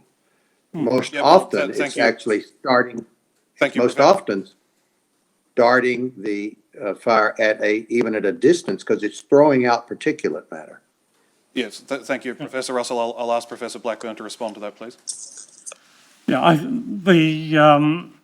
the situation that Professor Russell is talking about really only occurs with very high currents, and it's most typified by lightning strikes in sand where you get the sand solidifying, well, changing into quartz. And at the currents that we're talking about here, you won't get any particular emission from the soil that is going to cause ignition. And am I right about this? One's most unlikely to have quartz sand being produced by the forest floor of a dry sclerophyll forest? Very unlikely, yes. Thank you. I have a point to make. Yes, please. With all due respect to my friend, Professor Blackburn, I believe he is wrong. I've done this many times. I've staged these faults. In the conditions that you had here, you most definitely can get soil materials that are melted. You can definitely get particulate matter thrown out that will cause the fire at a distance from where the arc occurs. It will happen it does not need high currents. The videos I've shown you are at currents that are on the average somewhere between 0 and 20 amperes. And you have fires ignited immediately. You have molten material that's created, et cetera. I've done that experiment hundreds of times. You do get melted material when you only have a current of 10, 15 amps, or even less, Well, substantially so less. you've done that experiment. I suggest to you that you've done it in controlled settings. Is that right to say? No, this is about dropping operational power conductors, in my case, 7,000 volts, on ground in various locations in an uncontrolled fashion, simply by severing or laying the conductor on the ground and energizing it. It has no staging whatsoever. It's an operating utility. On the ones that I showed videos of that are a part of my report, it was a 2 megawatt circuit. This was a tapped line at 7,000 volts. Those lines were dropped to the ground as they would have happened in exactly this condition that we have in this case. So you say, do you, Professor Russell, that the ignition mechanism here was sand? No. No, I said earth. If it's pure beach sand, you often get nothing happening. No, I'm talking about the materials that one would have in a forest floor, Yeah. the materials that one would have in a grass field, those kinds of materials. I've done all those experiments before. But have you again, Sorry, you continue. the issue is you do not need high currents. I can show you 6-inch to 1 foot glass from faults that never tripped a 20 amp fuse 1 pole away from the 7 kV circuit on the ground and never drew enough current for that fuse to even heat. So you don't need high currents. You do not need lightning. You do not need more current than we had in this particular case. If you put a 6,000 volt line at 16 amps on the ground, you're going to arc in multiple locations, and any one of those could have been the ignition mechanism, and it could have easily happened in hundreds of milliseconds. That's a fact. Play the videos. All right, well, we're not going to... Can I- Can I just ask Professor Blackburn to respond? Yeah. We've also done experiments with lines on soil, and we've never found that sort of situation occurring. And Professor Russell's description of glass is obviously and a very long period is obviously talking about, I don't know what the time is, but probably many minutes, maybe even tens of minutes to cause that sort of damage. But we, in our experiments at University of New South Wales, have not found any significant emission of hot particles from the ground soil that can cause ignition Yes. in the timescales that we are talking about in the easement at Swampy Creek Road. And the reason for that is it not pyrolysis? Sorry, not, Well, How does this assist me? I'm not it's being interesting. assisted about whether glass is formed or not on this occasion. We know it's not. It doesn't. No, I understand that. The point... Sorry, Professor Russell, when you talk about particles being thrown out by an arc, are those particles called sparks? Yes, they could be sparks. They are often melted material, or they can be even part of the conductor itself. If it's like an aluminum conductor, it often throws off melted aluminum. but more often than not, it's the ground material that is being melted and thrown out by the dynamic nature of the arc. I've staged this kind of fault in so many times, they're innumerable. I don't know why Professor Blackburn hasn't been able to replicate that, but it's actually quite common. And again, I've shown you video evidence of it. So, Do you have another area? I'm not interested in Well, hypothetical or the. no, I understand that the conversation has unfortunately become a bit hypothetical, but the point Your Honour should be appreciating out of this, with respect, is the question that I'm seeking to go to is how long the process of pyrolysis would have taken to ignite the fire, because you understand from the evidence that these two gentlemen have given that they are in. Well, we've already got that evidence. It's from milliseconds to seconds. Yes, that's right, but these two experts position themselves quite differently as to where probabilistically they fall on that time Well, scale. I think Professor Blackburn has indicated that part of the calculation in terms of time and amperage doesn't take into account the length of the cable. Yes. And I think that's really the answer, isn't it? It would be helpful to go to a bit more detail, Your Honour. Do I need that detail? I see that Your Honour doesn't feel you need that detail. Well, you convinced me I need any more detail than that. Well, I'll just ask a couple of questions about heat transfer, and I think that'll bring the topic to an end. Thank you. Professor Blackburn, one of the reasons that you reached the view that ignition would not have been instantaneous is because there's a period of time during which the arcing conductor needs to conduct the heat into the surrounding vegetation and undertake a process of heat transfer. Is that right? In one sense, but the most general situation will be where the arc is then transferring heat to any flammable material such as dry grass in the immediate vicinity. And so to do that, the periphery of the arc at admittedly very high temperatures, 4,000 or 5,000 degrees, is then going to radiate some heat to the grass. It's going to set up convection currents with airflow, and these may transfer some heat to the arc. That, from the physics of it all, is going to take time for that heat transfer to occur. Yes, And, it all depends on the amount of energy that is in the arc. If it is a very high current arc with a very significant amount of heat energy in it, then that heat transfer can take a short time.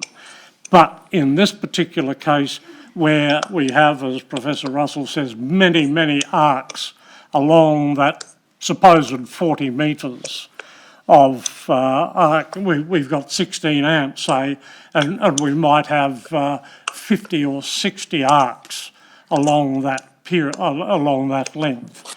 And then each of those arcs have only got 1/60th of the amount of energy that's being delivered to all of those arcs. And so it's only a low energy heat source, and it's going to take much longer for the radiation and the convection processes to transfer enough heat to the flammable material to cause ignition, and that will take longer time than a very high intensity concentrated arc. Thank you. And you know from your reading of the ACR trip meter that the fault current kept flowing for 6 seconds? Yes. And on the probabilistic reasoning that you've been explaining just now, in your view, is it more likely that the ignition event occurred in the first second or after the first second? In this case, I would say after the first second. Yes, thank you. Professor Russell, you've said in your report that each and every arc that occurs, is a potential fire ignition event. Would you agree with me that if that is the case, then it would be prudent to reduce the window of opportunity in terms of time to as narrow an opportunity as possible? I have no objection to anything anyone wants to do to narrow it, but don't have the expectation that the very first arcs that occur when the line goes down haven't already started the fire. That's the point. No, that You can set it anywhere you want. I have to also add, I completely disagree with Professor Blackburn's yeah, assessment of the thank you. So mechanism. we're across your disagreement. I think Your Honour's indicated that witness should be sufficient allowed to material. He needs to be able to give. Oh, all right, well, yeah, I'm in Your Honour's hands. Sorry, Professor Russell, I interrupted you. finish each time before you Yeah, start. all right. I disagree that the only mechanism here is the direct ignition of the arc itself in its heat to the flammable materials. I simply disagree. I've witnessed it too many times. I would refer you to figures 2 and 3 in my report, if not figure 4, where you see a concentrated arc in one location where you only had about a foot of line on the ground starting a fire quickly. But figure 3 shows several feet of the conductor where you have arcing in multiple locations, throwing off incandescent particles, which started fires remotely in several feet distance. There are multiple mechanisms going on here, and it's not appropriate to be talking about simply an arc at a given heat level that you can calculate at a given current level being the thing that has to be next to the combustible material. It's just inaccurate. Yep, thank you. I think we've got that point now. Can I ask you this? Are any of figure 2 or 3 in your report taken in dry sclerophyll forest? I'm sorry, say it again. Are either of figure 2 or 3 in your report that we've just been discussing, are those photographs taken in dry sclerophyll forest? Can you say dry, what kind of The problem forest? with that question is that the initial ignition didn't occur in dry sclerophyll forest. It occurred in the easement where there was bracken and grass. Yeah, well, that's a fair point. Can I ask you to take up figures 2 and 3 that you've been referring to? Have you got them there in front of you, Professor Russell? I have 2, 3, and 4 in front of me. Yes, they're in my report. Yes, thank you. Can you describe what the ground cover in figure 2 is?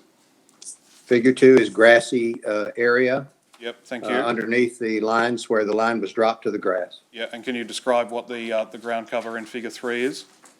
Figure 3 is on a more insulating material, which was intentional, which is non-reinforced concrete in order to provide a surface that was not as conductive as the soil was. And can you tell Her Honour, please, what the ground cover in figure 4 is? A grass field. Yes, thank you. But we're agreed, Professor Russell, are we, that the window of opportunity, no matter that it is impossible to track on a linear basis, as you've indicated, what arc is going to cause a fire, should be narrowed as far as possible. We're in agreement, are we? Well, Your Honour, for that question to be fair, it ought to Okay. sorry, Mr. I'm sorry. Dr. Mr. Russell. The questioner needs to specify in what respect it's desirable, having regard to all the competing considerations that inform these decisions of the type that Mr. Fitzpatrick deposed to.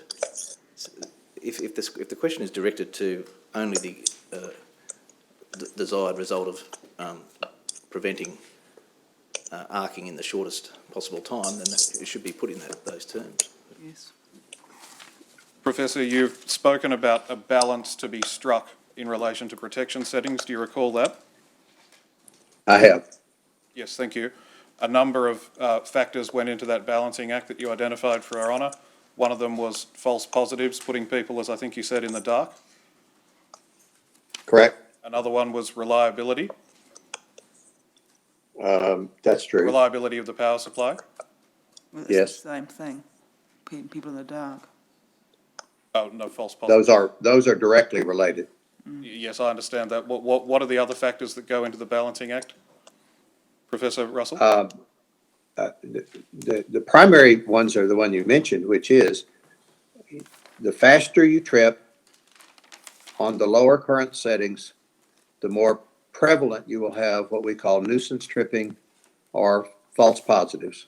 Yes. Therefore, you will put the circuit in the dark more frequently and unnecessarily. it's a continuum. You want to prevent bushfires, turn off the power before you can start the fire. That's the extreme of saying the same thing is that we want to put thing on the most sensitive thing that we could possibly do. We're gonna trip it at 100 milliamps in 100 milliseconds. Okay, we can do that. We can set a device to do that, but it will false trip a lot. And then you've got the circuit in the dark, and then you have to patrol, and then people don't have their power. That's a decision. All of this is a decision. There is no right answer. Every fault is different, and you have to make a decision based on balancing these parameters. Well, can I suggest to you that on a total fire ban day, what I think you've been calling a red flag day, the possibility of putting the circuit in the dark is due less weight than the possibility of starting a bushfire? That is a subjective judgment, because we have actually killed people in California by turning the power off because they had health problems that required them to have certain instruments. So the point is, there is a balancing act. You may do as much harm by having the power off as you're going to do by starting a small fire.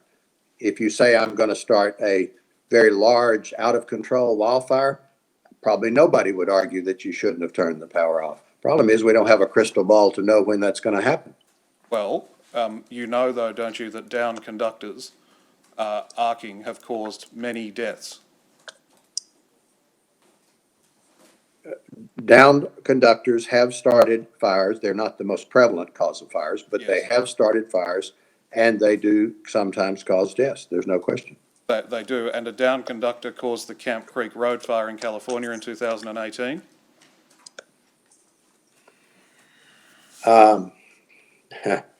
There's some debatable issues there, but if you want to go ahead and make your point, I'm actually not allowed to comment on the point that I'm that. making to you is you've indicated that people on particular medical devices may be killed if they're not given access to the power. I'm suggesting to you that that is one factor in the balance. Another factor in the balance is that it is well known in the industry that downed conductors cause deaths and very significant property loss. That is a well-known fact, is it not? There's no question that both of those things are true.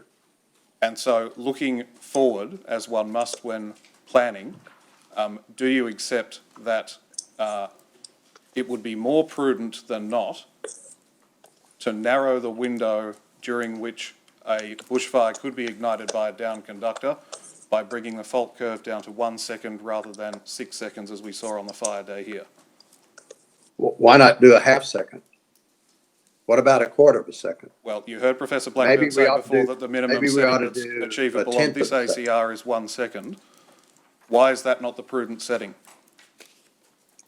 Because it's going to cause unnecessary outages, and one has to decide where the value point is between those, and that's something that every utility, I think, attempts to do. There is no right answer for any given situation unless you have a crystal ball to know the kinds of faults that are going to occur. Well, there's the notion of a crystal ball, but there's also the notion of risk. Would you not accept that a prudent utility would narrow the window of opportunity for arcing and sparking to cause a bushfire as much as it could? No, because why is the your answer client, there. Sorry. Let me answer. The answer is the prudent utility then, by the same argument, should simply turn the power off. So you're suggesting to Her Honour that the prudent utility, instead of taking the fault curve down to a second, would simply turn... That answer to that question does not assist me. All right, thank you. Professor Blackburn, do you want to comment on anything that Professor Russell has said? No, I agree with him that it's always a compromise that has to be made by the utility between the lack of power, spurious tripping, and the potential to save or to mitigate the effects of the bushfire, and it's a difficult decision to make as to what the compromise is going to be. But having said that, and particularly looking at the issue of people, disabled people, people on kidney machines, for example. I think that these days, with the development of power electronics and inverter systems that have been developed these days, that an alternative supply can be obtained by almost anybody who needs continuous power within the area of the distribution utilities supply network, that these can be supplied, inverter systems, wind turbines, solar, photovoltaic solar systems. I think that these days the availability of alternative supply to counteract the effects of nuisance tripping that is going to affect disabled people means that it is required by the utilities to look at closing the gap between the time that they allow the arc to burn for in the SEF mode and the tripping current. I think the tripping current and the time can be decreased much more these days without causing really significant problems with people who need continuous power in that network. And either the utility can help the consumers in that situation do it, or alternatively they can provide that sort of equipment themselves for people whose situation is such that they need continuous power. Yes, thank you. And final question. You would expect, both of you, would you not, that a power utility, knowing the dangers that the three of us been discussing, posed by conductors falling onto the ground and arcing and sparking in the way that we've been discussing, would be astute not only to reduce fault curves, and I understand we disagree about that, but they would also be astute to ensure that other influences, such as vegetation fall, would be removed from the picture as much as possible. Is that fair to say? Well, speaking for me, yes, I think that all of those issues should be looked at in modern fire mitigation systems by utilities. Yes. Do you disagree, Professor Russell? I don't disagree with the statement made last that all factors should be taken into consideration for the various decisions. I will tell you this, though, and I want to say this. If this recloser had been set to operate at 1 second, we in all probability would still be here because the fire would have started, and we would have been arguing why they didn't set it at 1/4 of a second. Yeah. You simply cannot you cannot say that there's a linear relationship between time and ignition when you look at the pictures or the videos that I have provided, because the very first arc has the high probability of igniting the fire. Yeah, thank you, Professor Russell. I think Her Honour has that point. Professor Russell, thank you very much for attending to my questions. Professor Blackburn, likewise, thank you very much. No further questions. Mr. Cheney, do you have any questions? I do, Your Honour. I know the time. I don't know whether Your Honour wishes. No, but we've got one witness in Texas. Sorry. We have one witness in Texas. I don't really want to adjourn for half an hour and then re-establish contact and take up his time. All right. Well, So let's proceed. Um, Unless you need to speak with him. Well, there was a couple of things which I thought might shorten the whole exercise, that's all. And also discuss a couple of things with All right. others in my team. We have. You're entitled to do that. Do you want me to adjourn for that purpose? Would you mind, Your Honour? I'm sorry to do this to people, but Mr. Russell, we're going to adjourn for half an hour. I think Mr. Cheney would like to speak to you before he asks you some questions. So can I ask you? That's fine with me. Thank you. We'll resume in about half an hour. We're actually aiming for 20 minutes, but time and linear seem to be distorted. All right. before Your Honour rises, Professor Russell refers, and has referred throughout the morning and refers in his report to a video, which is Appendix F to his report. And I hope we can put that up on the screen. It only runs for a couple of minutes. You know, Should be able I'll organise that through. There's a problem, I'll let you know. Sorry? There's a problem, I'll let you know. Okay, thanks.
Yes. Thank you for the time, Your Honour.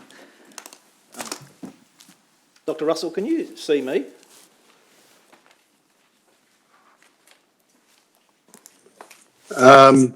Yes, I see you waving.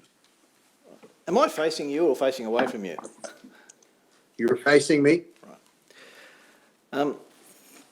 So you refer in paragraph 34 of your report, exhibit 32, in paragraph 33 to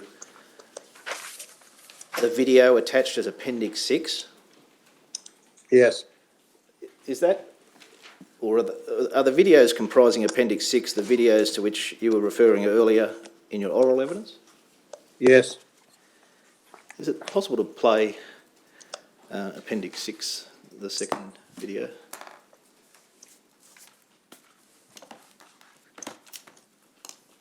Can you see that, Dr Russell? I can. Can you tell us what we're Yes. seeing? Yes. Can you describe what we're seeing? This is the intermittent arcing that occurs, in this case, with just a few inches of aluminum conductor that has been dropped to the ground. You can see the cross arm right before on the ground to the left there. It is arcing, it's throwing off molten materials. This is on a grass field. There's a one pole away from this, there is a 20 amp fuse, which is not operating. The average current here is probably on the order of 15 amps to 20 amps. It goes into quiescent periods, as you can see, but you can see how much heat is still there, and then it'll arc again in a few seconds. It melts off the conductor, and when it does, it tends to be mechanically dynamic and move. But the point of this is to simply say every fault's different. This is representative of a 7,000 volt fault, which is not much different than our 6,300 volt fault. The current is not that much different than the 16 amps that we had in our particular case. And the average current, while there are some peaks that are really high, the average current is less than is required to operate the protection. There's, by the way, glass being formed right there where that molten thing is concerned. I dug up a glass fusite that went probably a foot into the ground in several of those tests. You don't have to have a lot of current to create the glass. It certainly doesn't happen in the first instant, but you can see that those particles that are being thrown off when it first hits the ground and then continuously are ignition mechanisms. Those are incandescent things that are being thrown off. And every time they are thrown off into an area where there is grass, it's possible to start the fire. So the mechanism is not just about the heat of the arc next to fuel. It is also about the incandescent particles and matter that is thrown out away from the site of the arc by the dynamics of what's going on. But do you regard the behaviour that we're seeing in the video here as similar to what you anticipate would have been the behaviour of the downed line in the easement? Absolutely. I have seen, I think I said it in my report, far more than 100 feet of line on the ground doing that kind of arcing at 20 or 30 locations simultaneously and did not operate the protection. And the photo that's in your report, figures 2 and 4, were they taken from a different experiment of downed line on grass? Or? Yes. Right. Yes. And the video we've just seen, was it a video of an experiment conducted in February of this year? No. Are the photos in figures 2 and 4 from an experiment conducted in February of this year? No. You did conduct experiments earlier in this year before being retained for this case? I did, but those were more vegetation-related experiments. rather than line on the ground arcing experiments. These that you see in my figures 2, 3, and 4 in the report and the video you've seen were experiments done 15 to 20 years ago. Can we see the second video, Appendix 6C?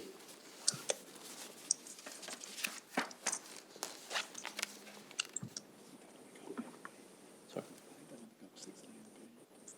It's the second, it's the video on concrete.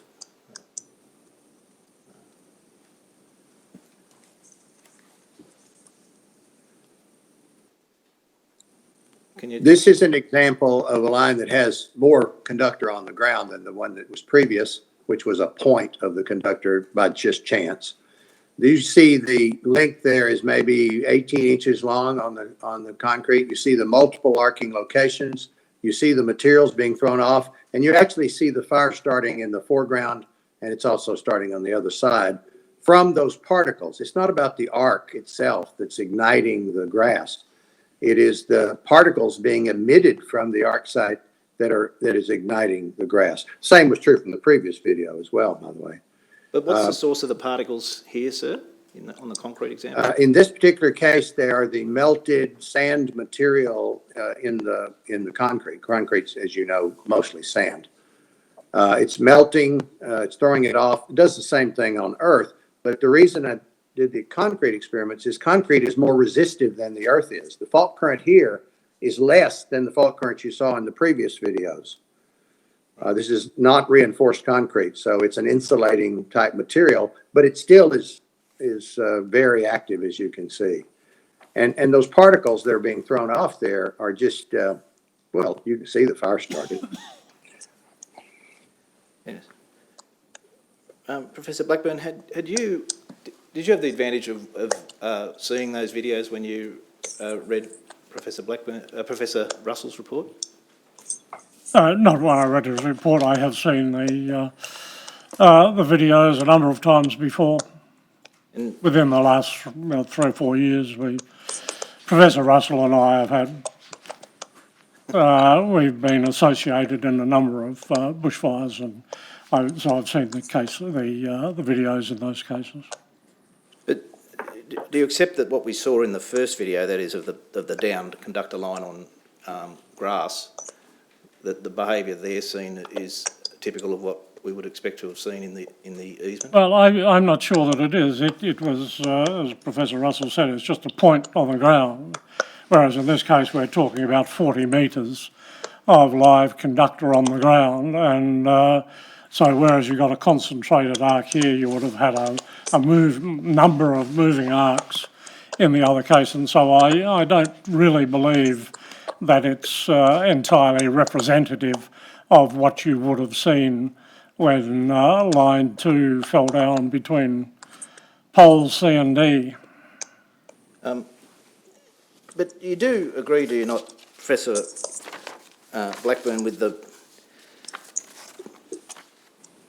proposition that a conductor a downed conductor, energised, of some length, for example 40 metres of length, will immediately exhibit arcing in multiple locations?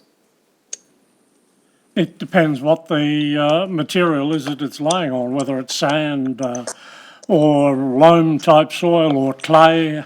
It really depends on what the type of material is, but normally you would expect to get some low level arcing occurring, yes, but not with sand, which is very resistive, electrically resistive material, and a reasonably good insulator.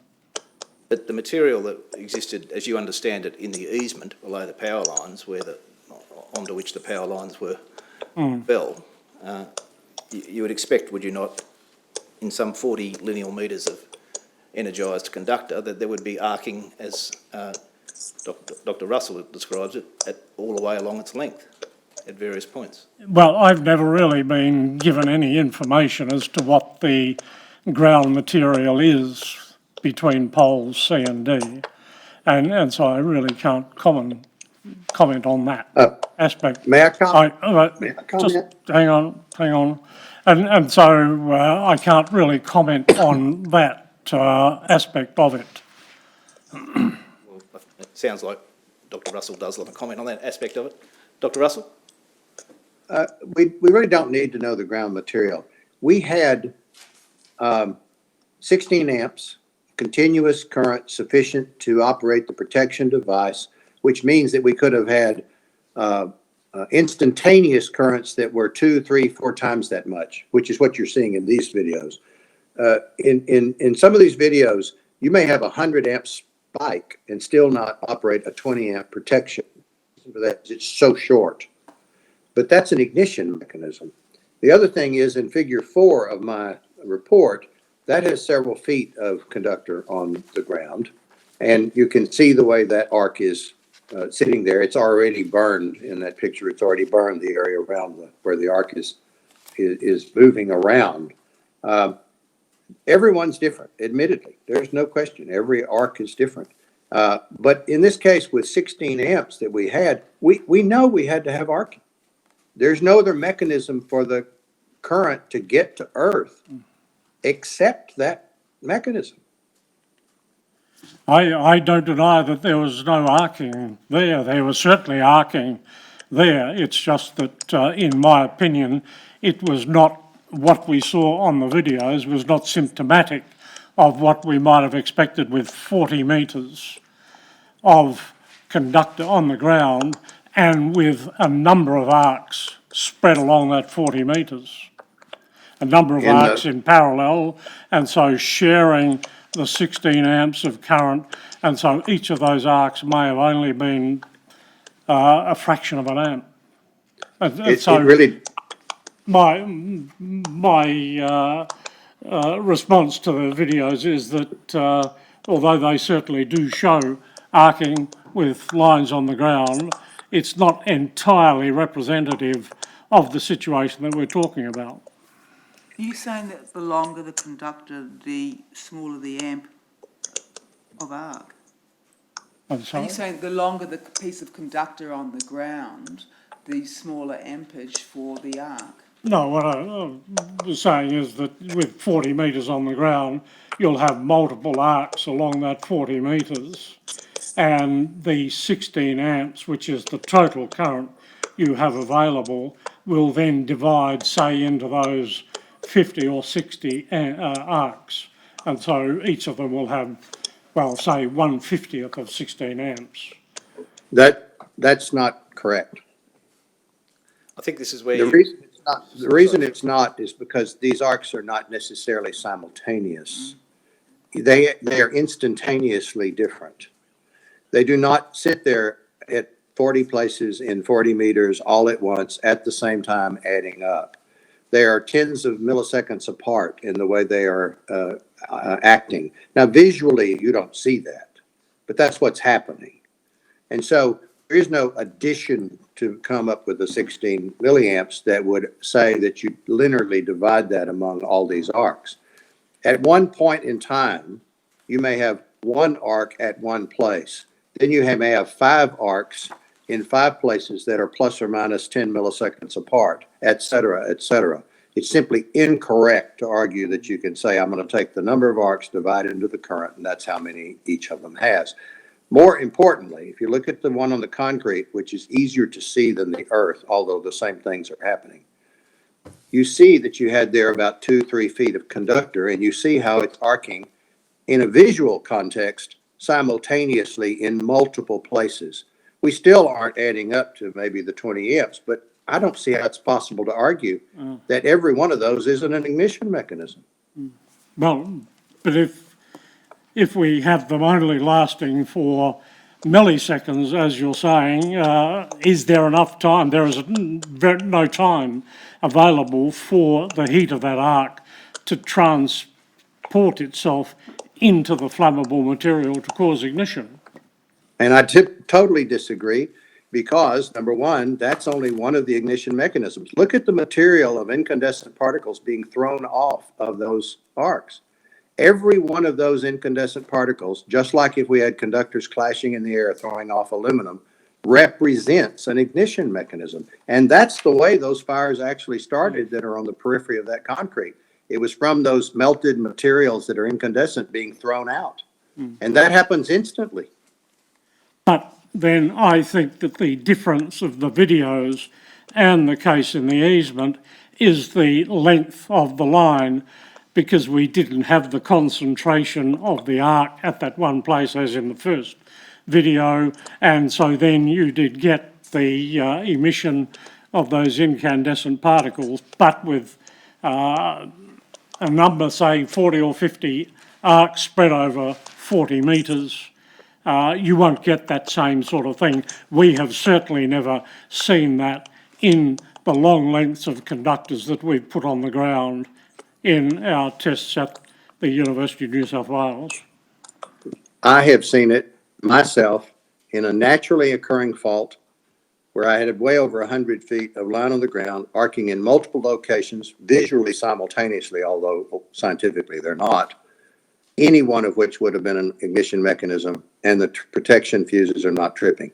Figure 5 or 3 in my report is precisely what one would see over many meters of activity with the line on the ground in this subject case. You would have near simultaneous, but not exactly so, arcs in multiple locations. They would be throwing off material like you see in these videos. Any one of those incandescent particles, and there are thousands of them being thrown off, any one of them is an ignition mechanism. Just like when we have conductors clash in the air and we throw off an aluminum particle, which is an ignition mechanism.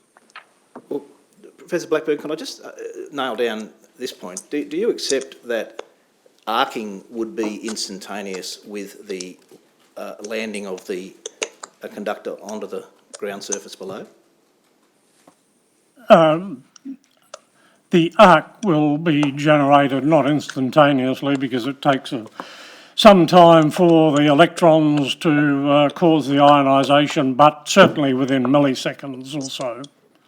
And so where you and Dr. Russell part company on the question of the likely time it would take to ignite, is that whereas he says that ignition would follow almost instantaneously with the arcing occurring, you have it deferred for over a second, many milliseconds, correct?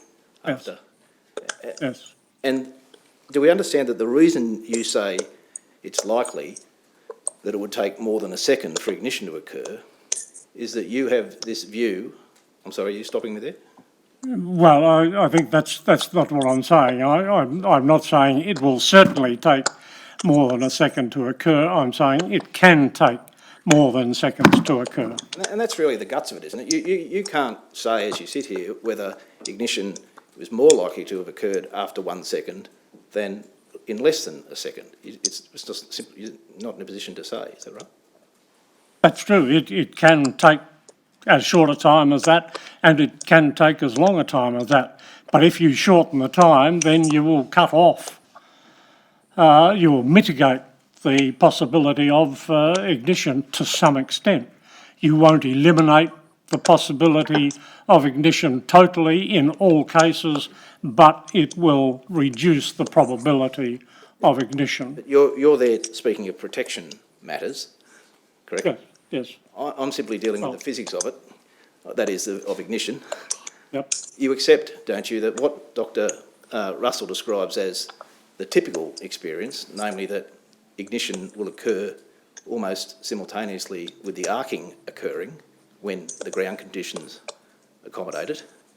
I wouldn't say that was a typical condition. I would say it's the time that it takes, as described by that, is possible, but longer times are also possible. And as you've told us earlier, you don't have any understanding of what were the ground conditions in the easement because nobody asked you to make any assumptions about that. Is that right?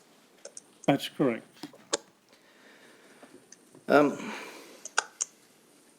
You were asked some questions by Mr. Smythe behind me, Professor Blackburn, about the feasibility of remotely reducing the pickup level on the recloser from 6 amps to 1 amp you recall Yes. being asked some questions about that? And I think the way it was put to you is that it would be feasible to accomplish a reduction in the relay time from 6 seconds to 1 second remotely by an operator sitting in Port Macquarie. It should be, yes. If I ask you to assume that one of the essential energy employees has given evidence in this case to the following effect, our control room can't, this is at transcript 373, our control room can't be expected to run the network where they're trying to control 5,000 different devices individually on a given day. It's just not possible and not practical. So we have to firstly enable this setting availability in the device and then determine how we plan to do a progressive switch on the new settings. I ask you to assume that evidence has been given. Yes. You'd accept that there may well be such practical impediments to requiring of a network operator that it remotely adjusts the settings on any one of some 5,000 such devices on a given total fireband day?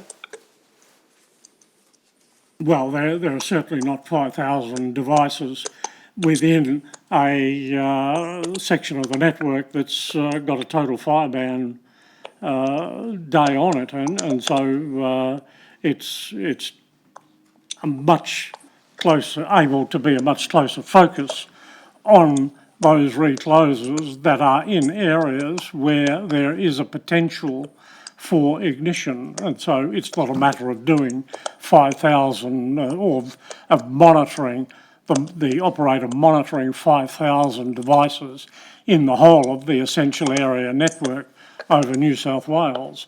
They've just got to focus on one location of their network, in this case the VB 15 network, and determine what the settings are in that network and whether the fact of a total fireband day there requires them to change temporarily until the fireband has gone away or been taken away to then change them back to their normal policy derived settings. But before you could express any concluded view about the feasibility of doing so in any given situation, you'd need to know how many devices in a given area might be affected by that approach. You accept? Certainly, yes. And of course, you'd also need to know more about whether there are other areas within the essential energy infrastructure within the network that are likewise subject to total fire bans throughout New South Wales. Well, it would require, yes, certainly, yes. How many of those recloser devices support what length of conductor in terms of, is the recloser requirement based on how big the network is? Like how many parts of the network will one recloser support? Yes, well, in this case, this was the last recloser in the network, and it supplied, from memory, about 8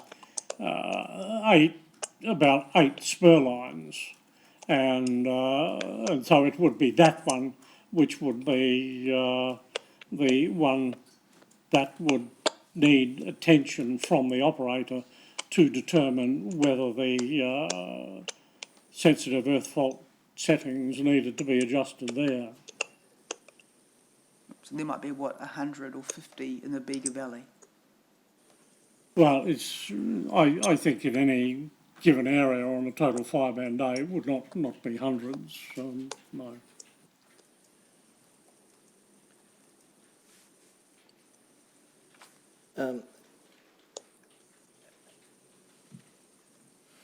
Professor Blackbird, you were asked, well, both of you were asked some questions about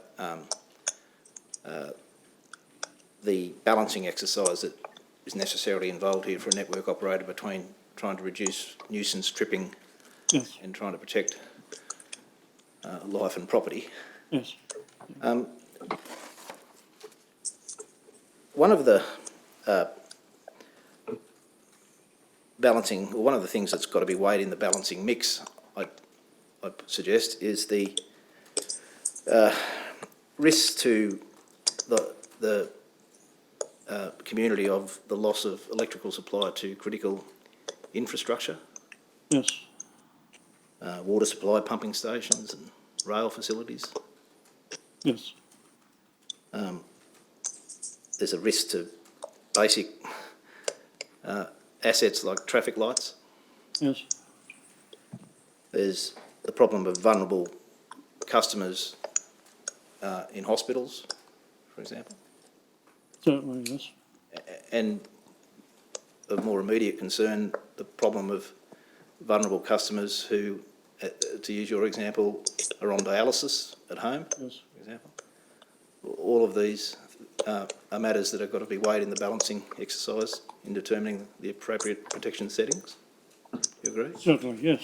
Yes. But I think any critical infrastructure that would normally have backup supply, a hospital would have diesel generators to provide alternate supply, and many industrial factories would have their own supply, maybe just a battery, uninterruptible power supply system, which are very commonly used these days. And so all of those would be pretty much catered for in the likelihood of loss of supply.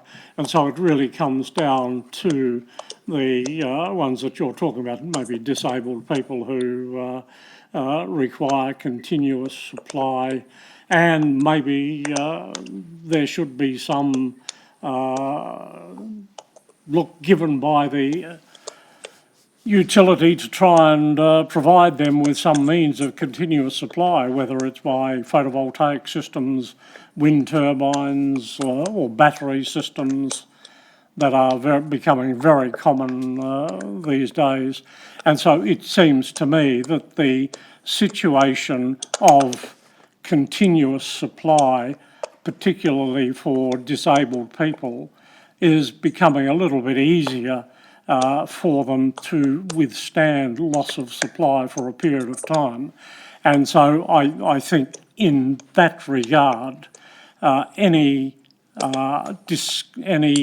consideration by the utility needs to take all of the new technology which is improving the continuity of supply into account in their determination of whatever the timing reduction is, or potential timing reduction is, or reduction in the tripping time for temporary periods during bushfire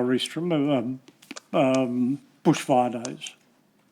But in the more economically depressed rural areas, for example, the capacity of any individual homeowner to arrange alternative supply in the event of a shutdown in power may be such that it's not feasible for such people to organise their own generator, for example.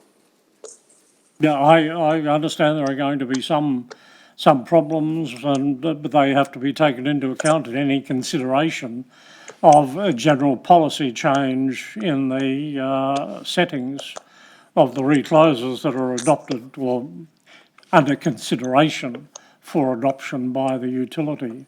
And so they should look at the modern circumstances and the lack of, the improved level of battery supply, renewable energy supply. All of this should be taken into account in a modern consideration by the utility for their setting policy, or the policy in their recloser settings.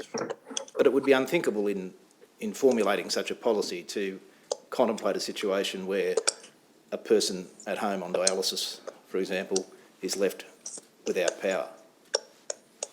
Of course, but in America, as Professor Russell says, they have done just this, although they've given a day or two's warning, so that that presumably allows some consideration for people on dialysis machines. So it's not out of the question to go to those sorts of extreme lengths But we've not, in modern climate change times. there's no such extreme lengths been adopted in Australia, to your knowledge, Not under any. Not to my knowledge. There's certainly been some consideration in Victoria, I believe, of of turning power off, but it's certainly not been adopted. Thank you. Thank you. Anything else? Sorry to go over that. Thank you. Right. Thank you, Professor Russell, for making your time available to suit our time, and thank you for your report. We've now finished your evidence, and Professor Blackburn, thank you for your time and attendance. You're now both excused. Thank you. Thank you. Is that a suitable time? Mr Conway is the next witness. We'll need to set him up. He's in Victoria. So I'm here on his hand as to what time you'd like to resume. Let's resume at 2:15. May it please the court.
Yes, Your Honour, I call Jeff Conway. Thank you.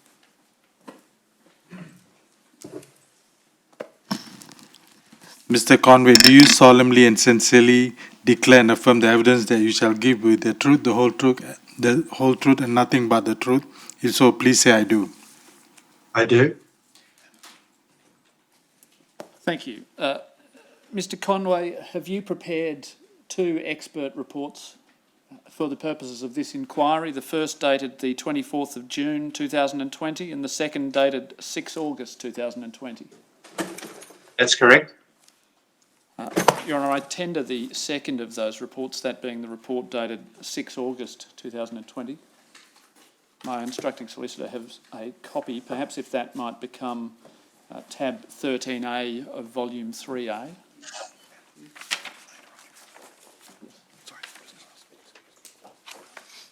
Your Honour, Yes. I'm terribly sorry to interrupt my friend. Your Honour recalls that the insured victims don't seek any finding or any recommendation against those who responded to the fire. May we please be excused until tomorrow morning? Yes, thank you, Mr. Thank you very much, Your Honour. Thanks, Alice.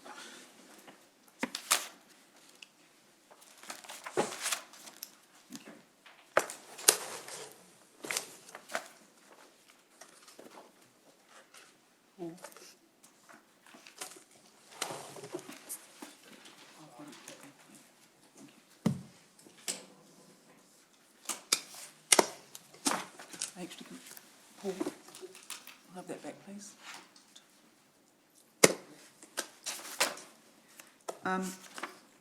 Which one are you tendering? The smaller of those reports, 2020, this is a report of, I think, 14 pages long, dated the 6th of August, 16 pages long, Your Honour, dated the 6th of August. This one's the 18th of March 18. It's already part of the brief. The earlier report, the date appears in the signature block at the end, Your Honour.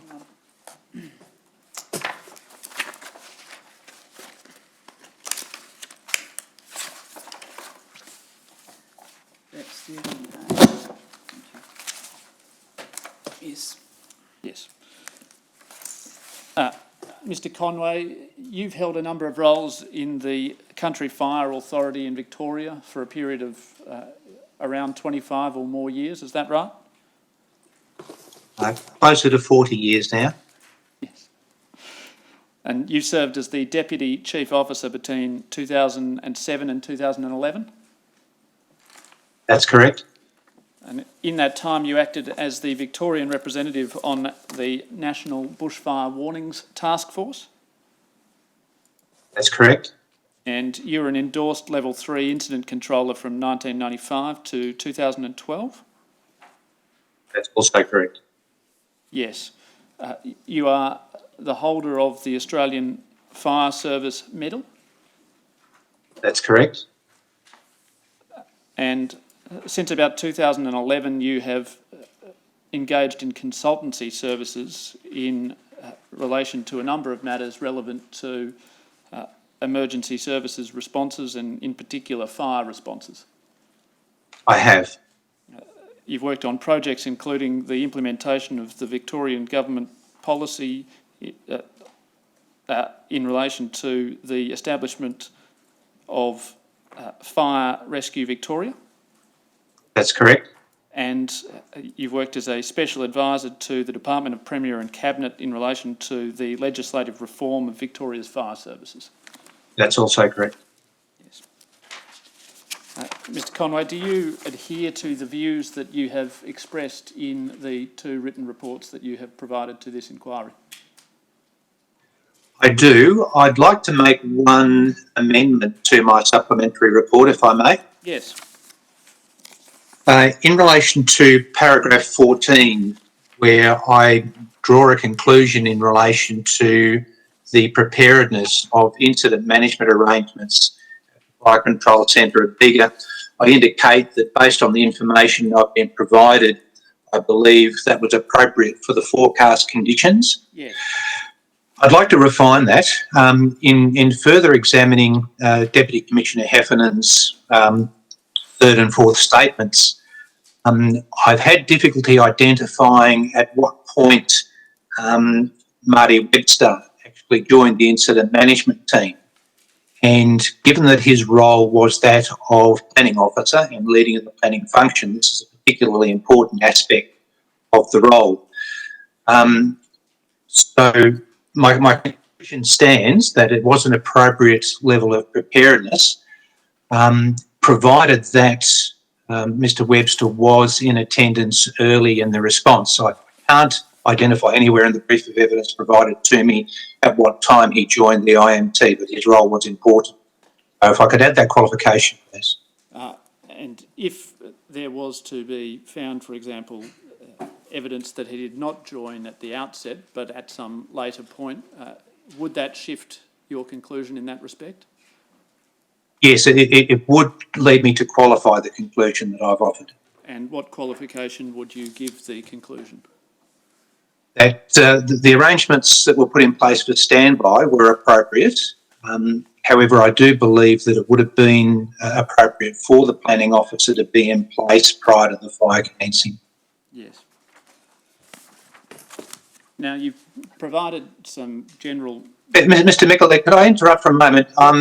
Audio is still good, but I find that my vision has frozen on screen. Is this something that is of concern to Her Honour?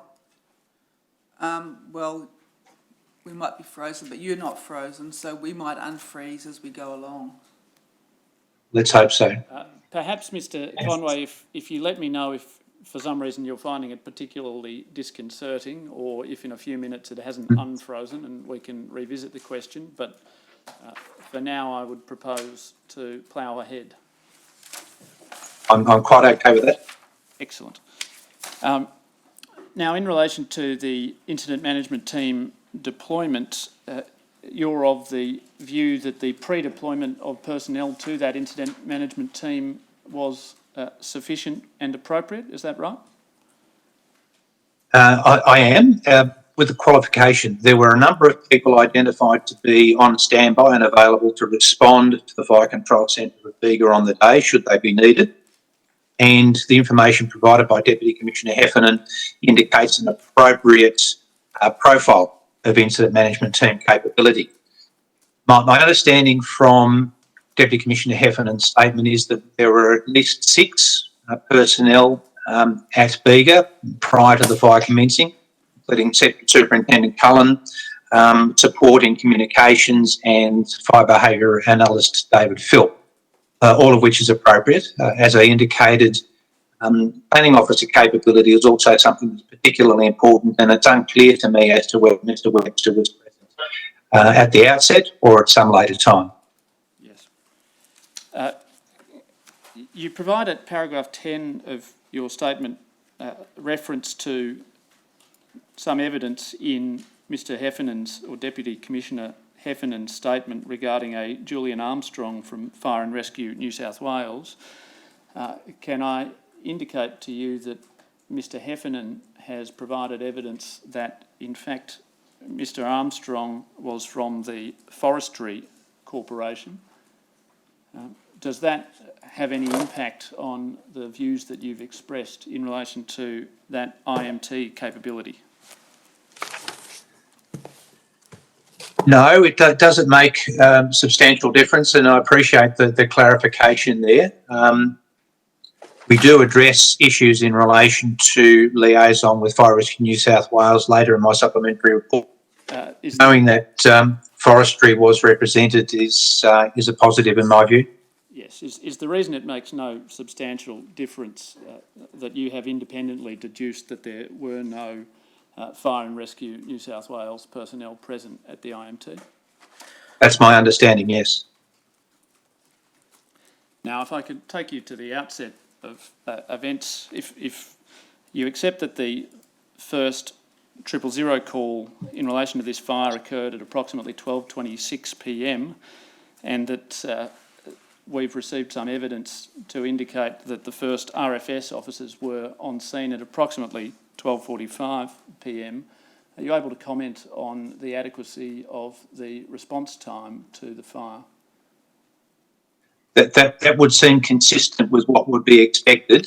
I'm not aware of the exact location of the fire stations of those first responding units, but that time frame to respond into that area, given the nature of the road network and topography, would seem appropriate. Does that have regard to the nature of the RFS as a volunteer service? It does, and this is what we would anticipate in any volunteer service, regardless of which jurisdiction they're operating.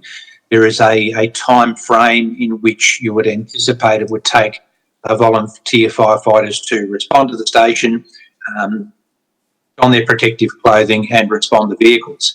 My understanding from a number of statements in the brief of evidence that a number of those fire stations had volunteer members who were in attendance prior to the fire starting, but I haven't been able to identify which of those were the case.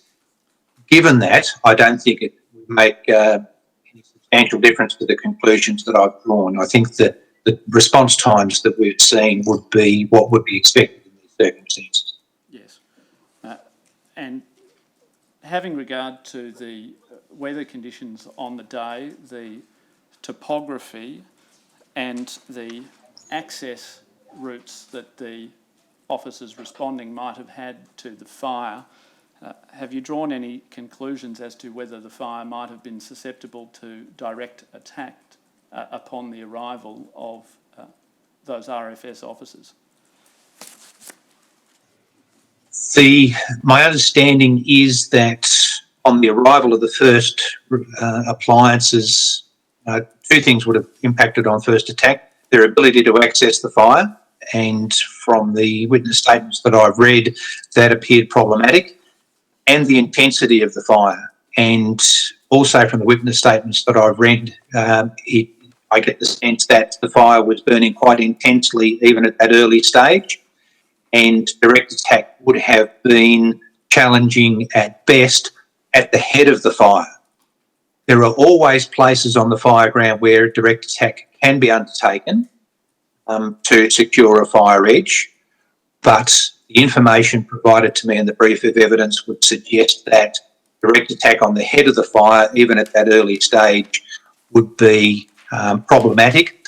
The other observation I'd offer is that the imagery provided by Gary Cooper when he was en route to the Bega Fire Control Centre also indicates fairly intense fire behaviour even early in the piece, which would also lead me to conclude that direct attack on the head of the fire would be challenging at best and probably ineffective.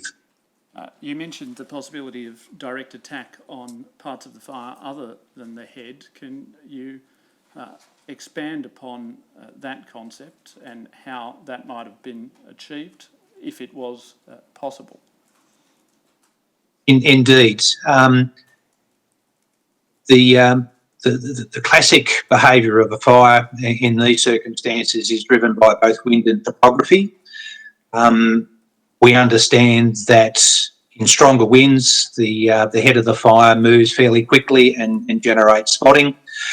Other parts of the fire, along the flanks and closer to the point of origin and at the heel of the fire, which is that part that's burning back into the wind, you will generally see a lower fire intensity, which makes it possible for fire crews to directly attack that part of the fire.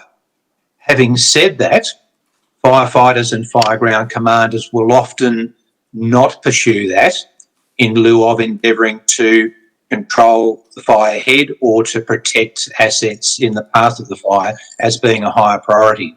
So even though it is possible to undertake direct attack on some parts of the fire, it's not particularly relevant to the fireground managers and the firefighters, so they won't pursue that until a later stage in the firefight. In your view, what would an appropriate strategy have been on the part of those early responding officers in terms of the possible restraint of the fire? From the information available to me, the first strategies to be applied would be to undertake an appropriate size up or appreciation of the fire, which is that first level of reconnaissance, and to identify firstly where is the fire, where is it going, and what might be immediately affected. So First part of the strategy is to understand what the fire is doing. Second part of any strategy in this circumstance will be where it is possible to undertake direct attack that will influence forward spread or protection of properties. You do that. Where that's not the case, it's identifying assets that need to be protected and deploying resources to support those assets, anybody who might be exposed to the fire front in that circumstance. Your Honour, can I just indicate that the live feed has been lost? Oh, has it? Yes. Mr Conway, I'm not sure whether you can see us, but we're having some difficulty with the live feed, so we'll take some steps to remedy those. Well, audio is still loud and clear, but my No, screen is... it's been streamed on YouTube because there's lots of people that can't get here because they live in Bega. Don't know whether they're watching it, but...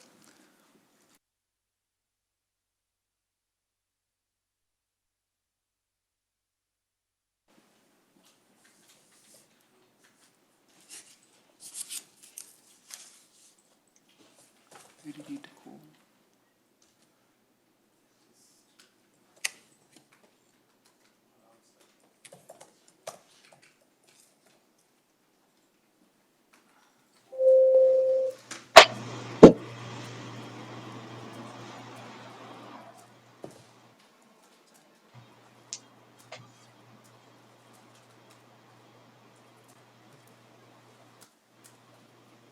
I'm now instructed that at least the sound of the live stream has come back, so perhaps the problem has been fixed.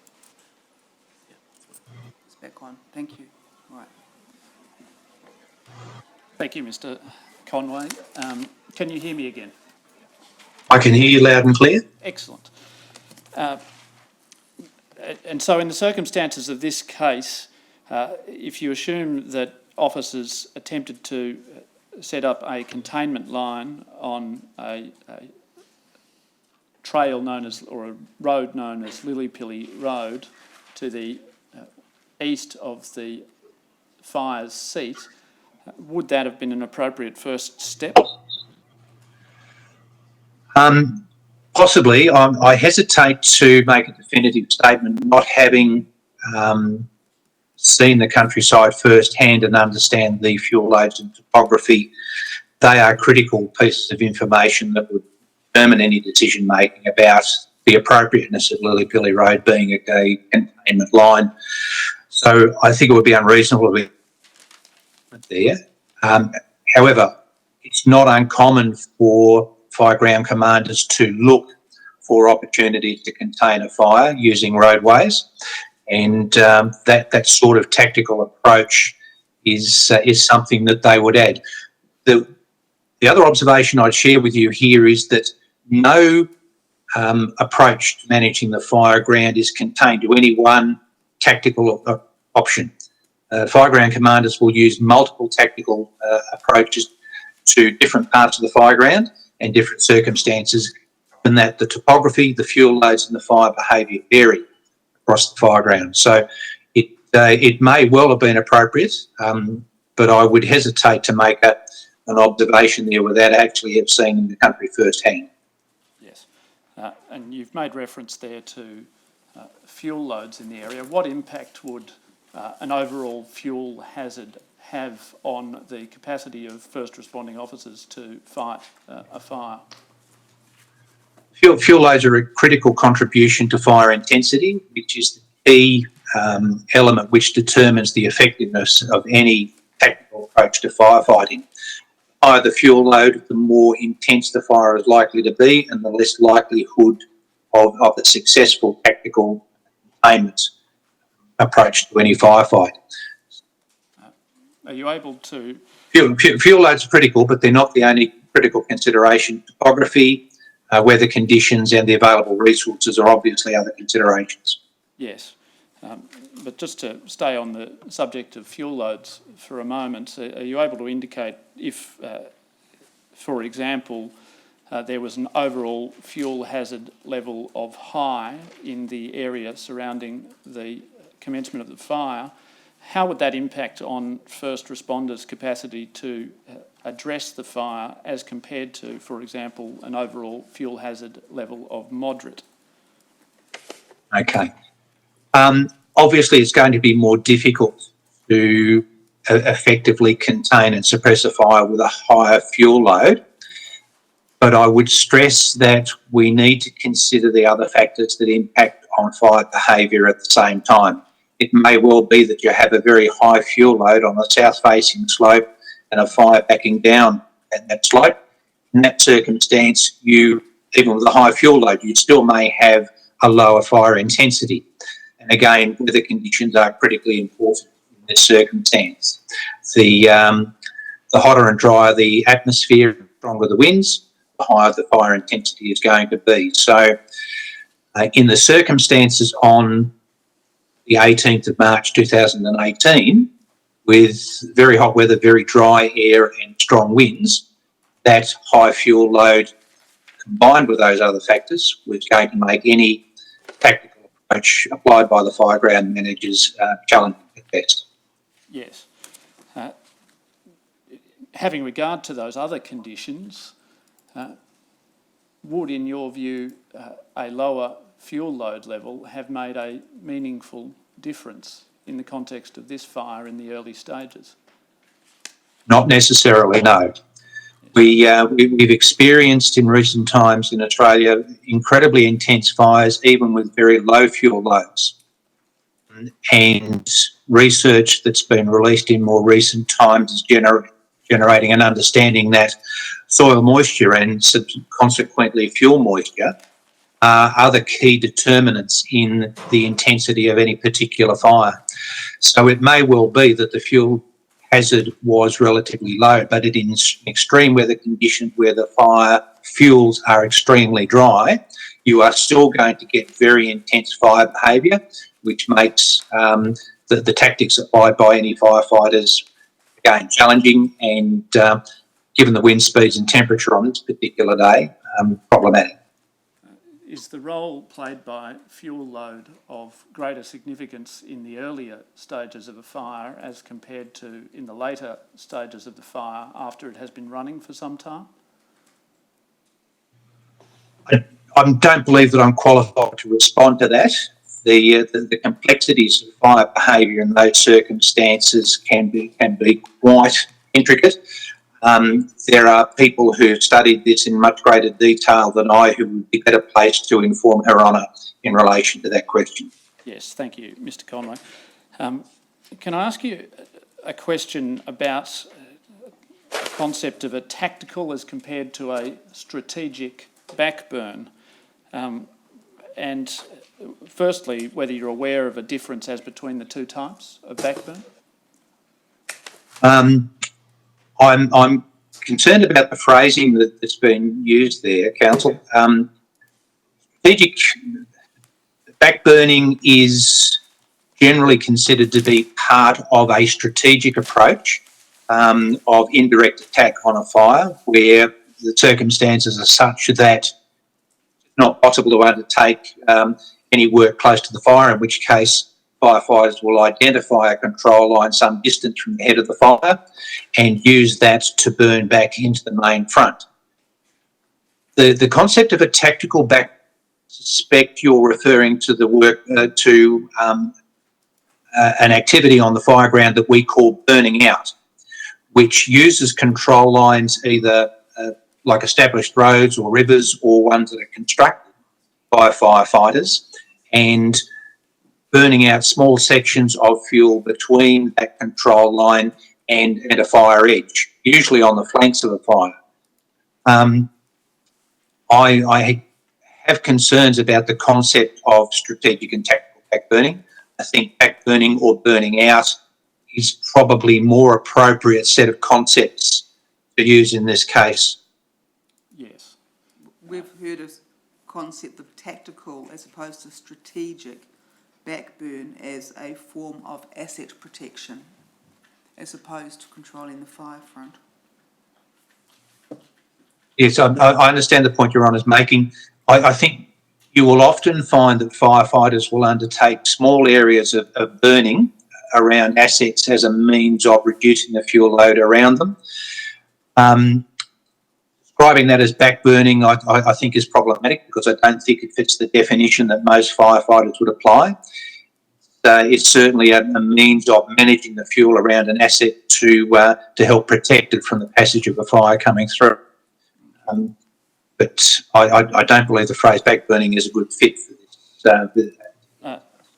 Well, if we take that particular type of fuel reduction burning activity, are you able to comment as to whether it's your view that it would be appropriate for early responding officers to engage in that type of activity without informing fire command, for example? On a total ban day? On a total fire ban day, such as that which persisted on the 18th of March 2020. 18 March 2018, I should say, Mr. Conway. Thank you. Any tactical approach by fireground managers to introduce additional fire into the landscape in conditions that were experienced on the 18th of March 2018 would be one taken with a great deal of care and some reflection before it was done. The use of fire to reduce fuel assets in the path of a fire, again, is entirely dependent on the context. If we're talking about grass fuels around a domestic dwelling, and we may be talking about a small area, maybe a quarter of an acre or something like that, and there are ample resources available to do that work, then it may be a very appropriate tactical response. If we're looking to undertake fuel reduction work in heavier fuels, say woodlands or heavy forest around an asset in the path of an oncoming fire, that's far more problematic because the capacity to control the burn that you're starting becomes more difficult. The challenge for the resources who are undertaking that burn is also more challenging. So it's very contextual, and any decision taken by a fireground commander to do that would have to reflect those sorts of considerations. What's the nature of the fuel? What's the nature of the topography? What resources are available? What's the nature of the driveways and so on around the buildings? All those things would be considered by fireground commanders and managers before they introduce extra fire into the landscape. So for one property, on one particular point of the fireground, it may be entirely appropriate. You could go 300 or 400 metres down the road and have a different set of conditions, fuel, building layout and so on, where it would be totally inappropriate. So it would be very much contextual for each property that was looking to be protected. Yes. When you say fireground commander in the context of that particular example, who or what level of position within a fire service are you referring to? Are you referring to someone on the ground or someone in fire control? Someone on the ground. In this case, in Reedy Swamp Road, we'd be talking about Group Officer David Lucas and the captains who were supporting him in managing the fireground. These tactical decisions that we've been discussing for the last few minutes are very much decisions for the fireground managers, the people who are there looking at the fire. The more strategic decisions about managing the fire are taken at the Fire Control Centre, where they have a broader overview of what's happening, not only with the fire that we're talking about, but other fires that may be in the vicinity. So the use of fire in those circumstances is tactical. The use of fire in a major backburn, an indirect attack, would be a strategic decision taken by the incident controller. Yes. So would you expect a captain to have communicated with Group Officer Lucas and sought Group Officer Lucas's approval prior to engaging in a burn of the type you were discussing, that being in bushland in the vicinity of an asset? Absolutely. You would expect the crew leaders and officers who are undertaking that to keep the fireground manager informed of those sorts of activities. And one would hope that Group Officer Lucas was aware. Having said that, I can understand circumstances where timeframes are compressed and the officers involved in making these tactical decisions may feel that they don't necessarily have time to communicate that. Having said that, it's still the appropriate thing to do, and if Group Officer Lucas was going to be able to discharge his responsibilities as the fireground manager, he would have needed to know that sort of information. Yes.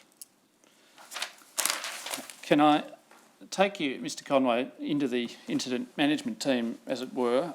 You're aware that a quick prediction as to the fire's possible behaviour was prepared by Mr. David Philp at 1:26 p.m. on the 18th of March 2018? I am aware of that, yes. Yes. What level of importance would you expect an incident controller to ascribe to a prediction of that type? At that stage in the firefight, you would certainly give it reflection and consideration. It would be one of a number of pieces of intelligence that the incident controller would be using to help understand the context of decision making and what was going on or likely to go on in the fireground. It would not be the only thing that the incident controller would consider. They would be reflecting on that initial fire spread prediction in the context of information they were receiving from other sources. They would be constantly validating and testing all those pieces of information to form their view and to build their common operating picture. Yes. Now, you were provided a copy of a fire spread prediction performed by Mr. Philp. I'd ask you to assume that the inquiry has heard some evidence that while that fire spread prediction that you've seen contained no reference to spot fires, the prediction actually handed by Mr. Philp to Superintendent Cullen in fact made reference to a spot fire to the north end of Thompson Drive. Perhaps if I might ask that Exhibit 25 be put up on the screen so that you can see that. My screen is still frozen, Oh, Council. right.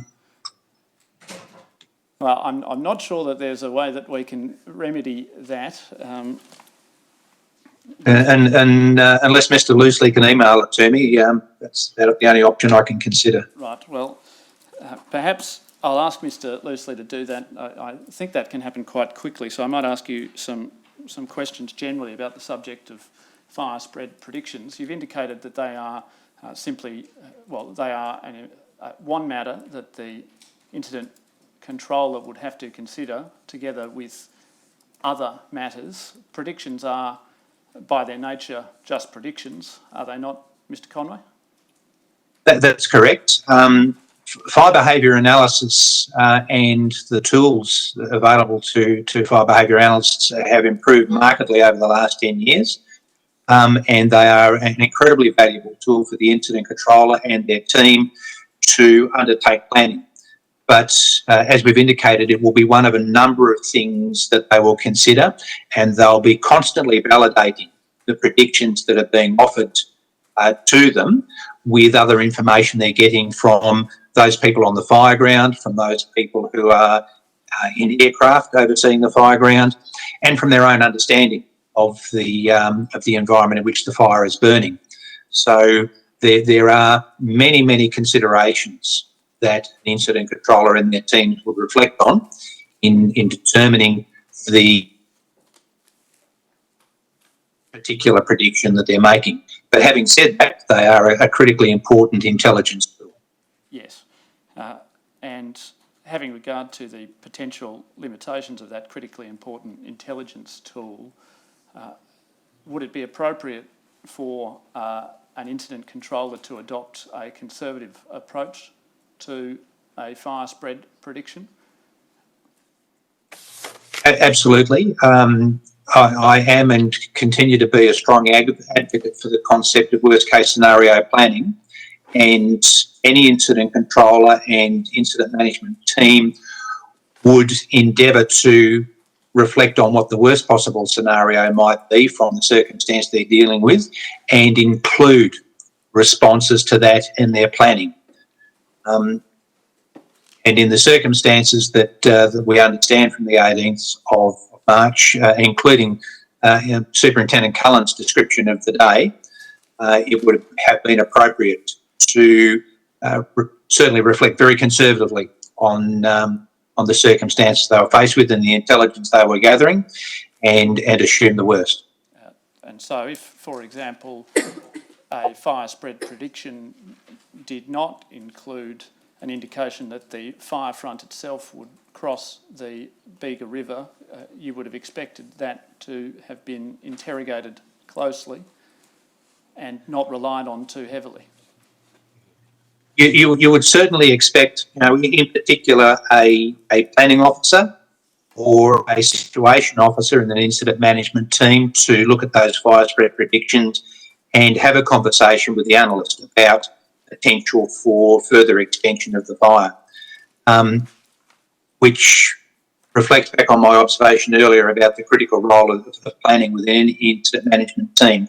That's the function that would normally interrogate that sort of intelligence and endeavour to add to it and build on it in relation to an understanding of where the fire was and where it could potentially go.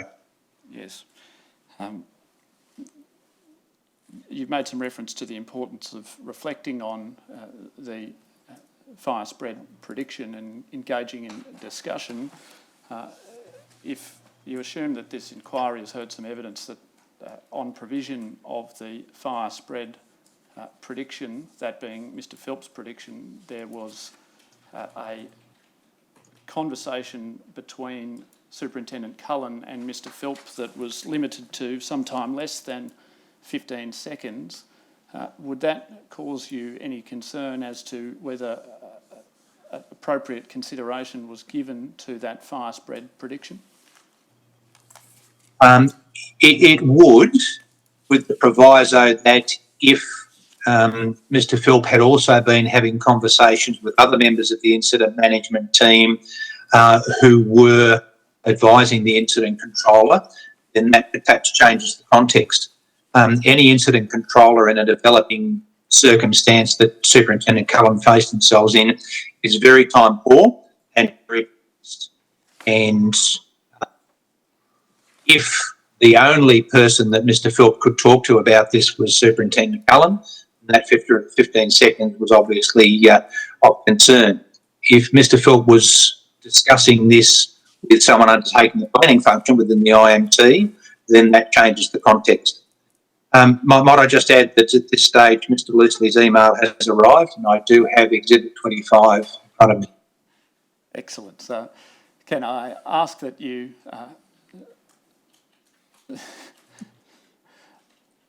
oh, it's just disappeared from our screen, but can I ask Mr Conway that you assume that the circle marked with an A above it, I ask you to assume that that triangle or rectangular shape is an A above the circle, that is approximately the location Mr Philp says that he marked as a location for possible spotting. Having regard to the conditions and that mark of a possible spot across the river, if the incident controller expressed a view at the time of that brief discussion between Mr Philp and Superintendent Cullen that the fire was not likely to cross the river, would that conclusion, in your view, have been overly optimistic? I would agree. I think that's an appropriate way to frame that circumstance. And having regard to the... I'll just ask that that be taken down, thank you, so that I can see you, Mr Conway. Having regard to what we know about conditions on the day and to the initial observations of the officers on the fire ground, if you as the incident controller had received that information in relation to the spotting, would you have expected some steps be taken at that time or at a time prior to 3 p.m. to make resources available for the defence of Tathra if the fire were to take hold in Tathra? That information was provided to the incident controller. You would like to think that they would consider deploying resources to deal with that. I think it's important at this stage to reflect on what else is happening in the broader context. And I suspect we'll come to discuss the other fires that were burning in the area at the time. I did indicate in my first report to the inquest and emphasised that in my supplementary report, that even fairly early in the response to this fire, I felt that the incident managers were becoming overloaded with information, and I suspect that may well have influenced Superintendent Sandy Cullen's position. But to respond to your question, with that information before the incident controller, you would like to think the incident controller would be reflecting on what capability would be deployed in the event that spotting occurred. Would that reflection include a discussion with those further up the chain in the major incident centre as to the availability of further resources? It certainly would. The first discussion would have been with the officers in the IMT who were overseeing the fire ground, and I think that was Mr. Stroud's in the first instance and Mr. Cooper supporting him. But certainly a conversation with the major incident control desk at RFS headquarters would have been appropriate to secure additional resources in that circumstance. Yes. Your screen is still frozen, is it, Mr. Conway?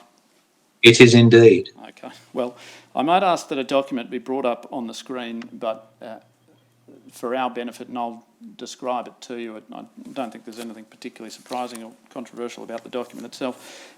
Page 1556 of the brief, please.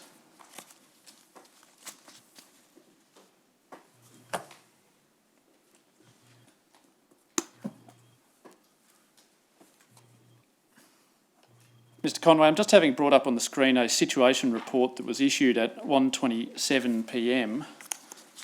And on the following page, page 1557, there is a reference to the warning level at that time, which was set at AC, or A3 rather. Which situation report are we referring to, Council? Because I have some of them in front of me at the moment. Right, well, that would assist. It's the situation report at 13:27, which I am looking at a copy that's attached to Mr. Heemstra's statement. Okay, I have it at tab 19 of my initial brief of evidence. Yes. So do you have that situation report? I do. And you see on the second page of that situation report, there is a reference to the warning level. There is. That being A3. Now, have you received a copy of a fourth statement of Jason Ross Heffernan? I have. Yes. Does Your Honour have a copy of that statement available? I have it open on another screen here. Yes. Can I ask that Your Honour be provided with a copy of that statement?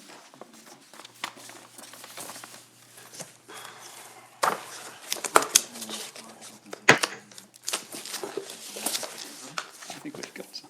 Thank you. Yes. The fourth statement. Yes, there's a fourth statement. You need to go into the transcript. This is the statement that includes a transcript of the calls referred to by Mr. Heffernan in evidence. Yes.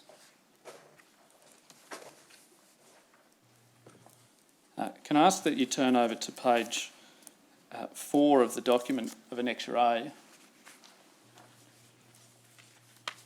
You've had an opportunity to review this statement this morning, Mr. Conway?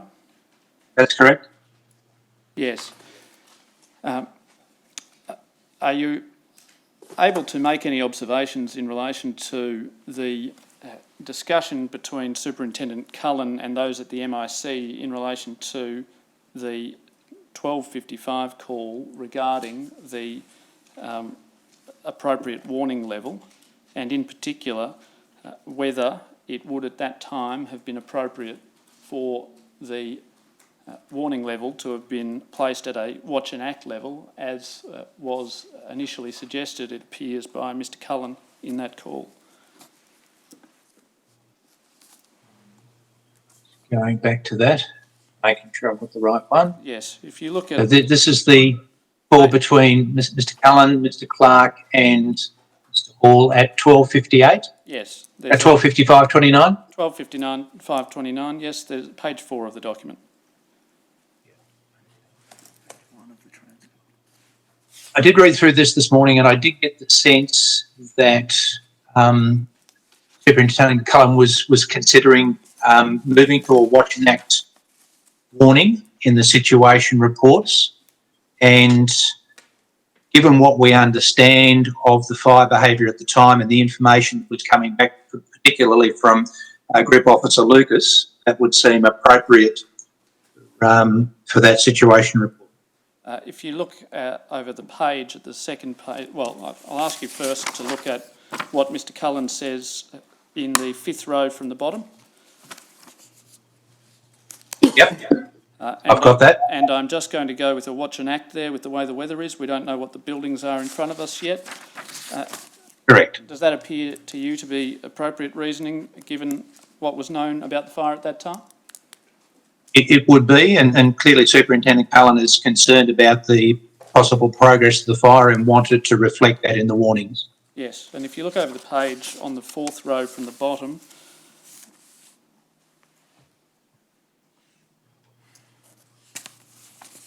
does that appear to be a suggestion from Mr. Hall in relation to the appropriateness of an advice level? That's correct. Do you have any concerns about a person at the major incident control giving those kind of recommendations in light of what was said by Mr. Cullen and what was known at the time?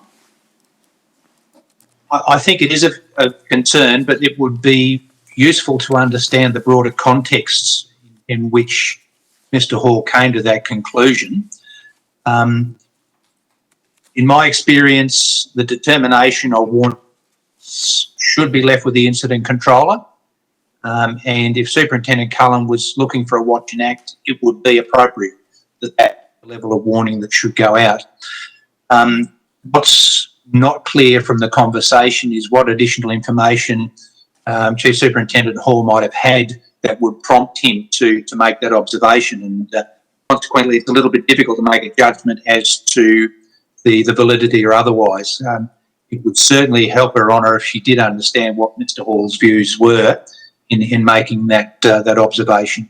It appears that one of the questions he asked, well, he suggests seems to be that just find out what you've got first, and then he asked if you haven't got it on icon yet. What would the relevance of having it on icon do? What relevance does that have in relation to determining what you've got first before deciding whether you're going to put on a warning and what warning it would be? Your Honour, ICON's the Rural Fire Service's key intelligence repository, if you will, in relation to all the information in relation to any particular fire. And the sense I get from that observation is that Superintendent Hall was feeling some concern that he didn't have access to all the information that he might need in relation to giving his advice back to the incident controller. Having said that, the observation I made before I think is still valid. If the incident controller has come to the conclusion that a watch and act warning level is the most appropriate, then that should be accepted. Right, can I just be clear, the icon doesn't suggest a level of warning once you put the data in? No, I don't believe so. It's merely a digital platform that captures all the intelligence relating to any particular incident, which is accessible by most people within the Rural Fire Service command infrastructure. And they rely on that to build their understanding and their situational awareness of any particular incident. In the absence of information, they will often go looking for additional detail or intelligence to confirm or validate a particular view. I suspect, and that's all I can do at this stage, is that the Chief Superintendent Hall was concerned that he didn't have information available to him. But that should be put aside if the incident controller has a view that a watch and act warning level is appropriate.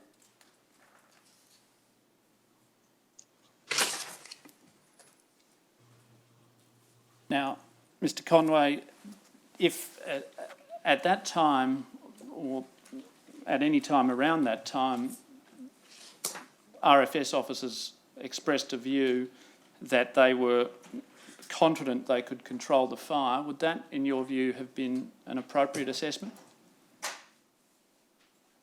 I don't believe so. I think there was enough information available to the officers at the Incident Control Centre in Bega to be uncertain about their capacity to control the fire.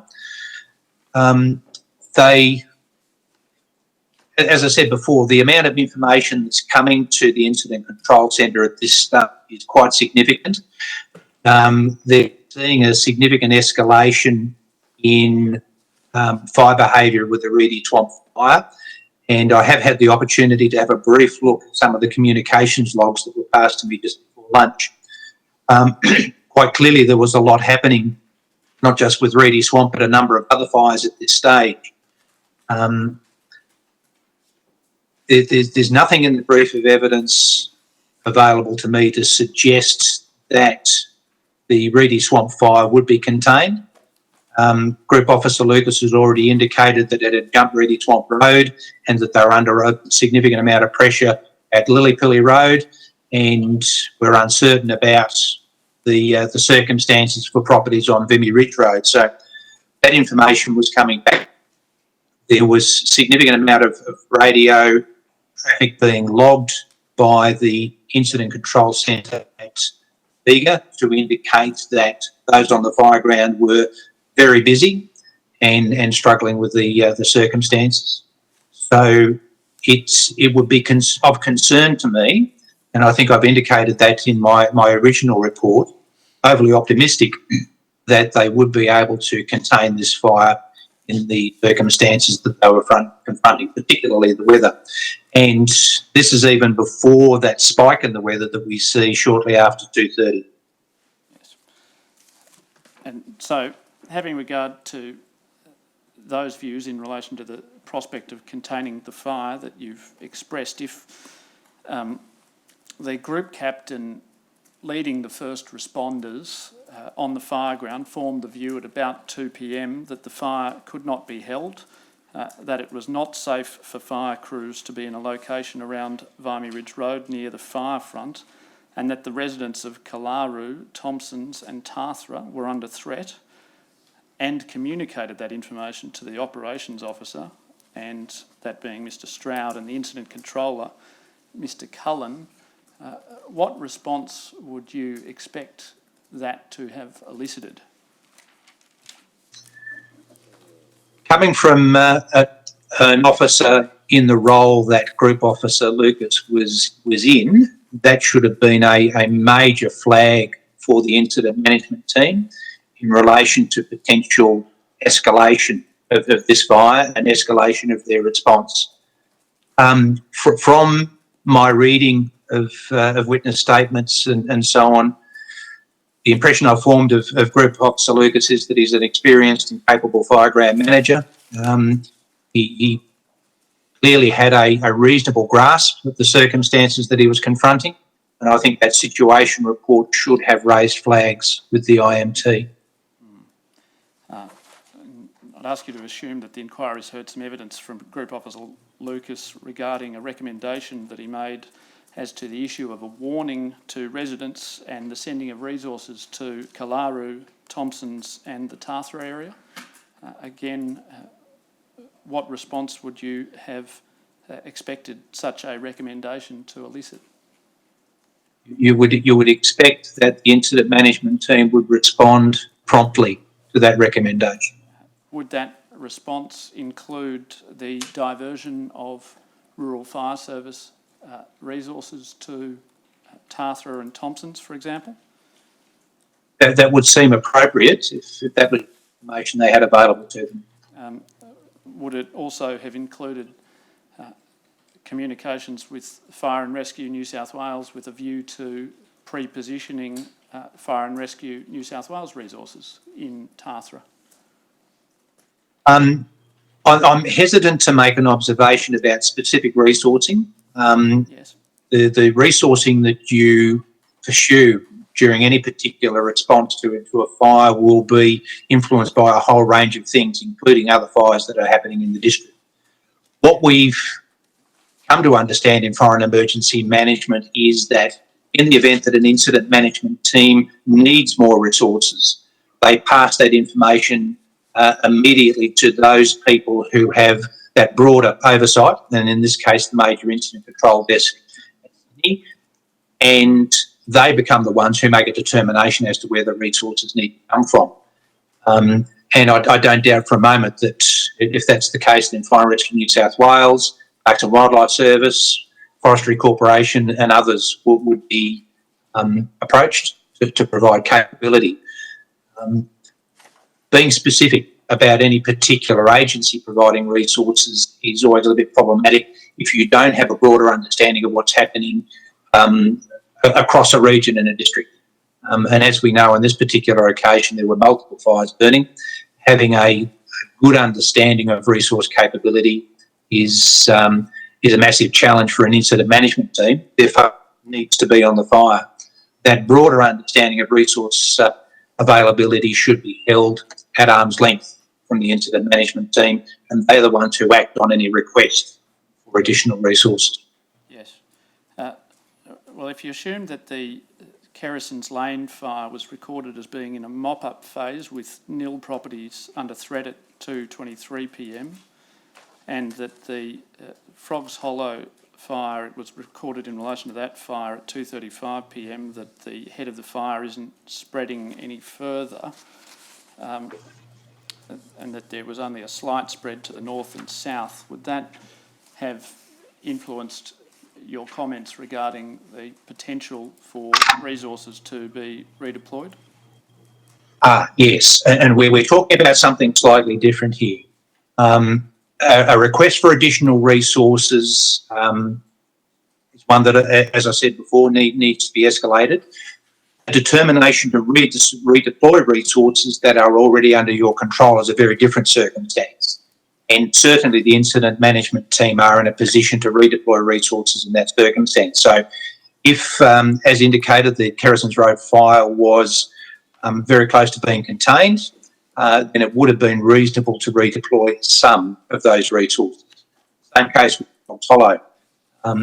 If they were at the point where they felt further escalation of the fire was unlikely, then you would consider redeploying some of that resources on that fire to the Reedy Twomp fire.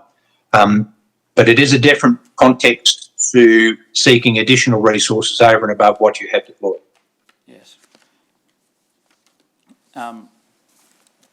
Now, I've asked you some questions about the response that you would have expected in relation to the information provided by Group Officer Lucas. I'll just ask you similarly, in relation to information received at approximately 2:50 or 2:57 p.m. in relation to the fire crossing the river, would that information have caused you to, if you were in the position of the incident controller, to have recommended that additional resources be obtained and positioned in locations such as Thompson Drive or Tathra. Yes, it would. It would be in the context of what resources are already being deployed. My understanding from the information in the brief of evidence was that there was already some movement of resources from other fires and from the area around Reedy Swamp to Tathra. But as soon as that information from the aircraft came to the incident management team confirming that the fire was in the Thompson Drive area, that would prompt a move to source additional resource over and above what was already committed to the fire. And if it were the case that there were not, in fact, additional resources already in the process of being pre-deployed or pre-positioned in Tathra or Thompson Drive at that time, that being 2:50 or 2:57 p.m, you would expect steps to have been taken to do so, would you not? You would expect that, yes.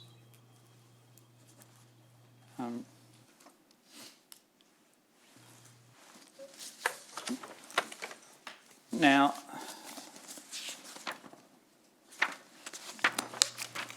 if you assume that as between 2:30 and 3 p.m. On the day of the fire, there was a reduction in the total number of RFS resources deployed in the far south coast region from 42 at 2:30 p.m. to 41 at 3 p.m, would that reduction run counter to or accord with your expectations? It would depend entirely on the context. If the resources had been redeployed out of the South Coast area, it would be what the decision making was behind that. No agency ever looks at a fire in isolation. It's always in the broader context of their remit and the jurisdiction that they're protecting. There have been circumstances where going fires that are of great concern have had resources redeployed from them because the determination was made that there was another fire of greater risk. Now, I don't know what the circumstances were that led to that change in resource deployment, but that is one of the things that would potentially prompt that. Yes. If there were not, for example, a redeployment to a fire of greater risk, would it cause you any concern that there had been a reduction in overall resources at that time? It would be a concern, but we would need to understand the reason for the change in resource capability. Yes. Now, if I could ask you to turn over to the situation report, do you still have those available? I do. At 3:03 p.m.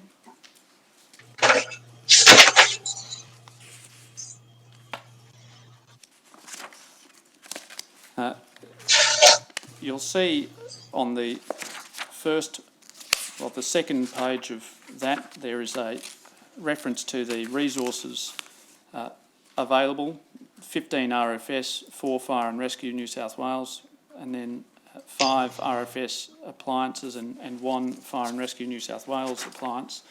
And then on the next page, a Watch and Act 4 rating.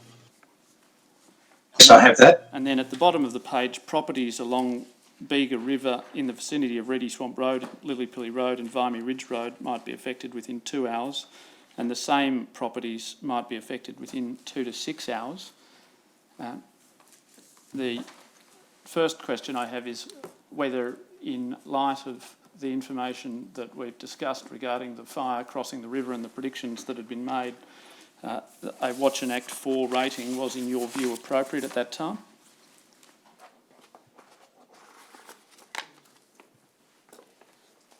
Just reflecting on that and also on the draft situation report at that same time, this I do have concerns about, and there was certainly information available to the incident management team at this stage and had been available to them for some 10 to 15 minutes to indicate that fire was already on the southern and eastern side of the Bega River. So a watch and act warning level may be appropriate, provided that it addresses all those areas that are potentially impacted by the fire.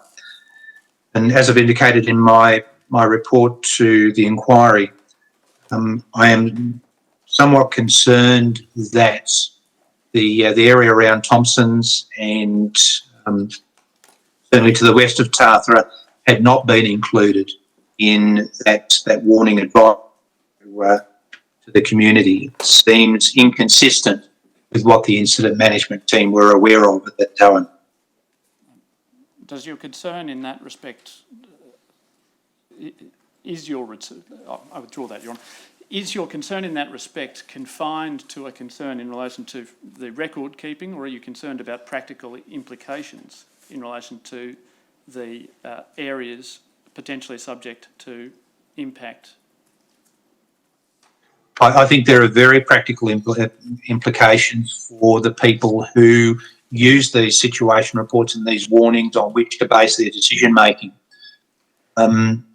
Any member of the public who was referring to RFS material at this stage and looking for an understanding of what the potential impact would be on Tathra and the surrounding areas doesn't get information from this situation report that reflects the real circumstances that were confronting them.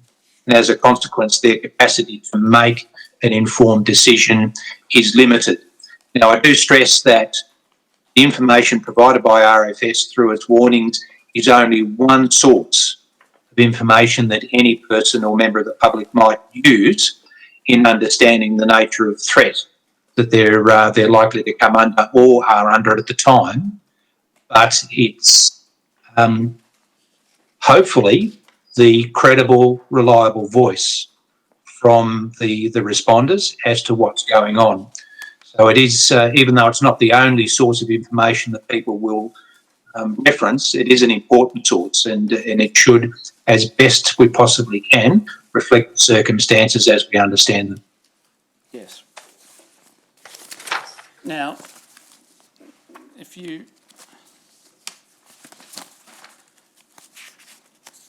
look at the following situation report, you'll see it 1537. There is an upgrade in the third page of that, which is page 1569 of my brief, to an EW5 warning. Again, we have the same potential properties listed, and the resources deployed by both the RFS and Fire and Rescue New South Wales sit at the same number. Do you have any concerns in relation to the number of resources recorded as having been deployed at that time?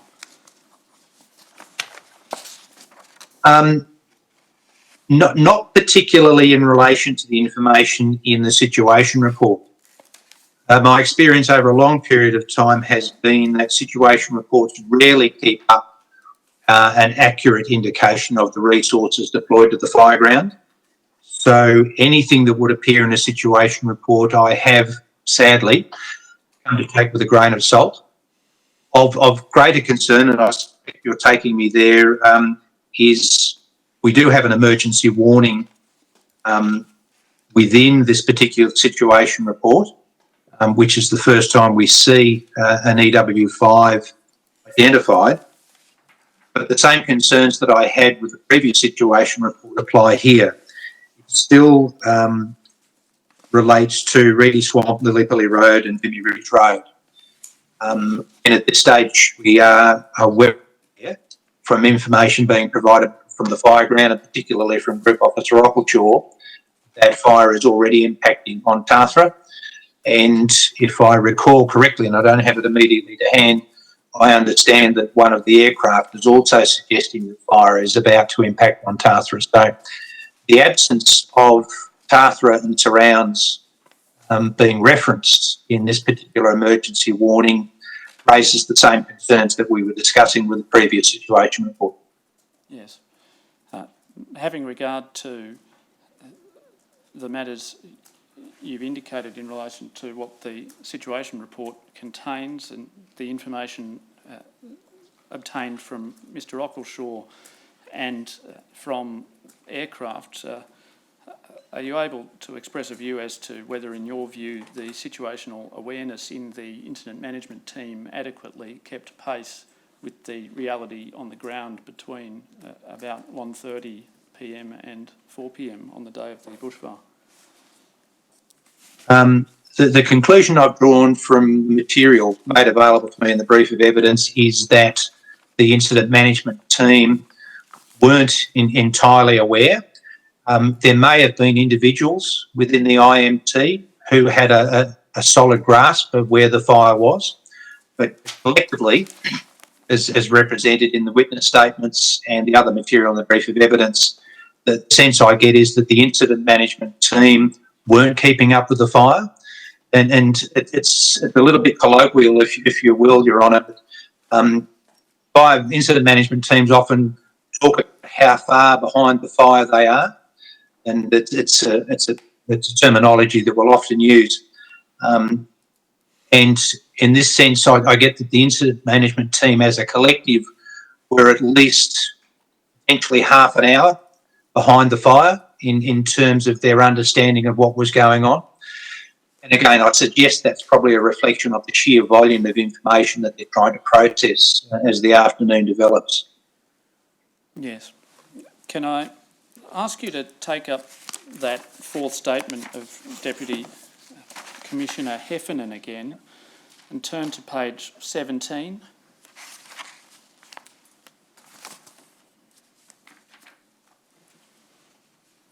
With me a moment.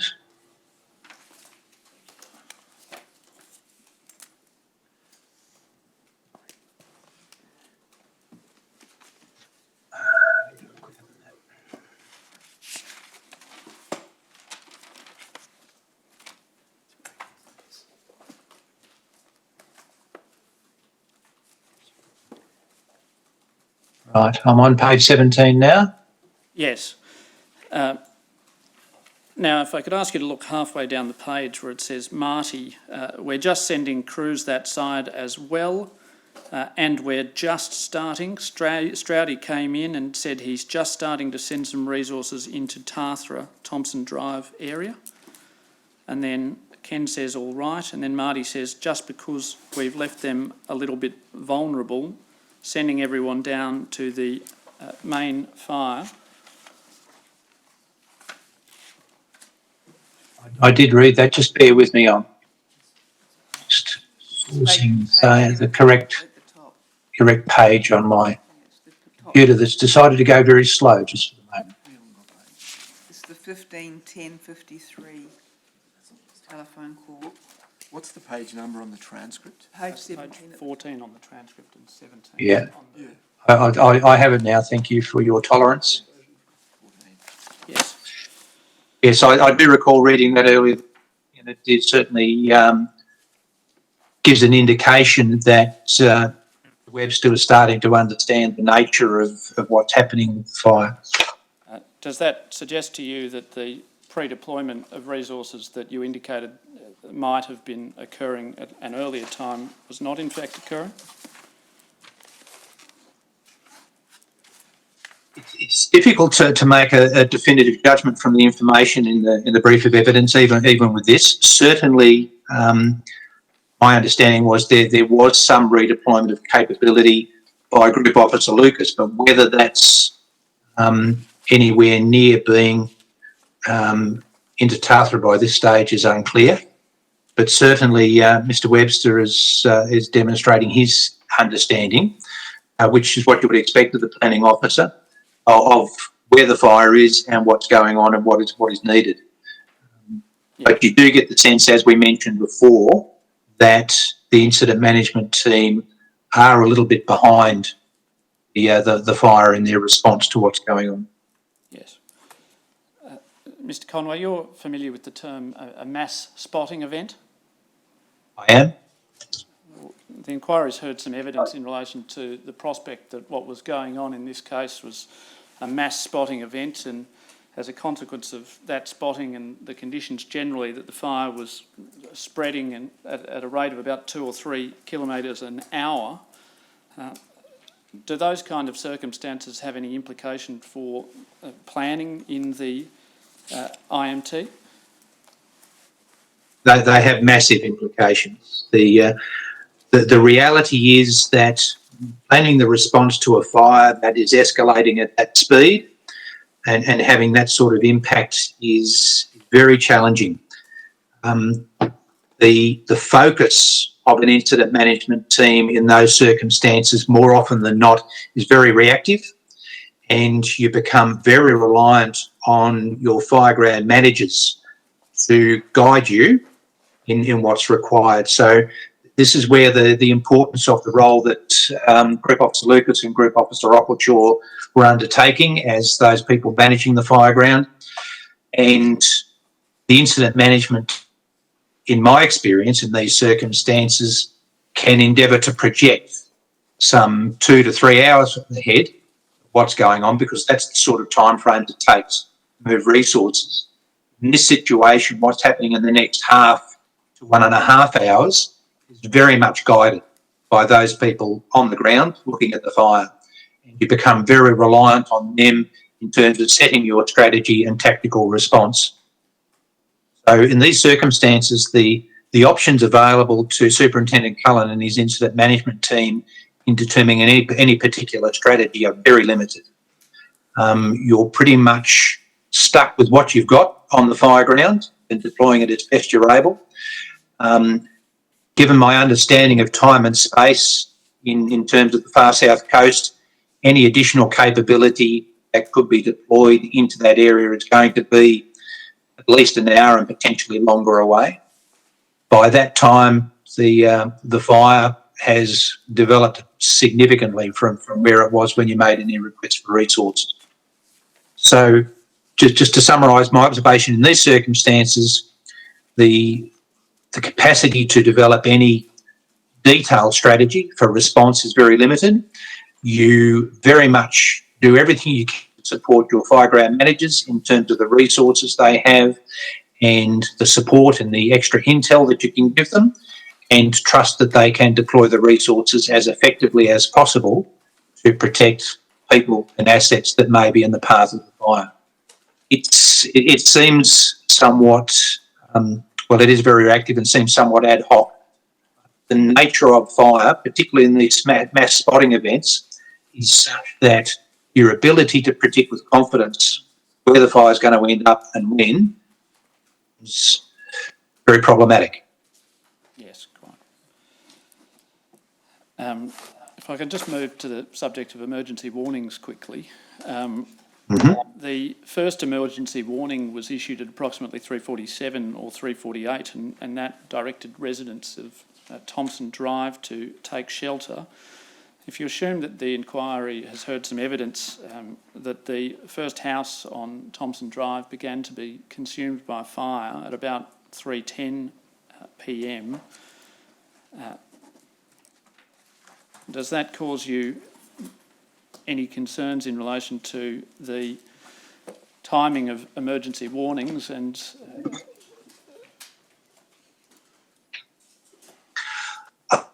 I think it confirms the observations that we've made just over the last few minutes of our conversation, that the incident management team were a bit behind the fire, and a lot of the actions that were being taken at Bega were quite reactive to the information they were getting.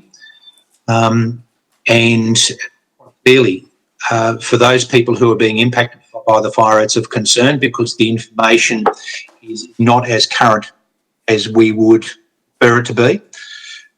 There will always be reasons for that, and I think in this context, as we've reflected, there's evidence to indicate that the IMT at Bega were somewhat overwhelmed by what they were dealing with, and certainly weren't keeping up with the progress of the fire.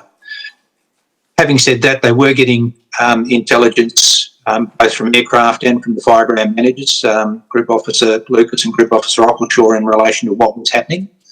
And one would hope that any IMT in a circumstance like this, as we've said, is reacting to and trusting in that intelligence they're getting from their key fireground management personnel.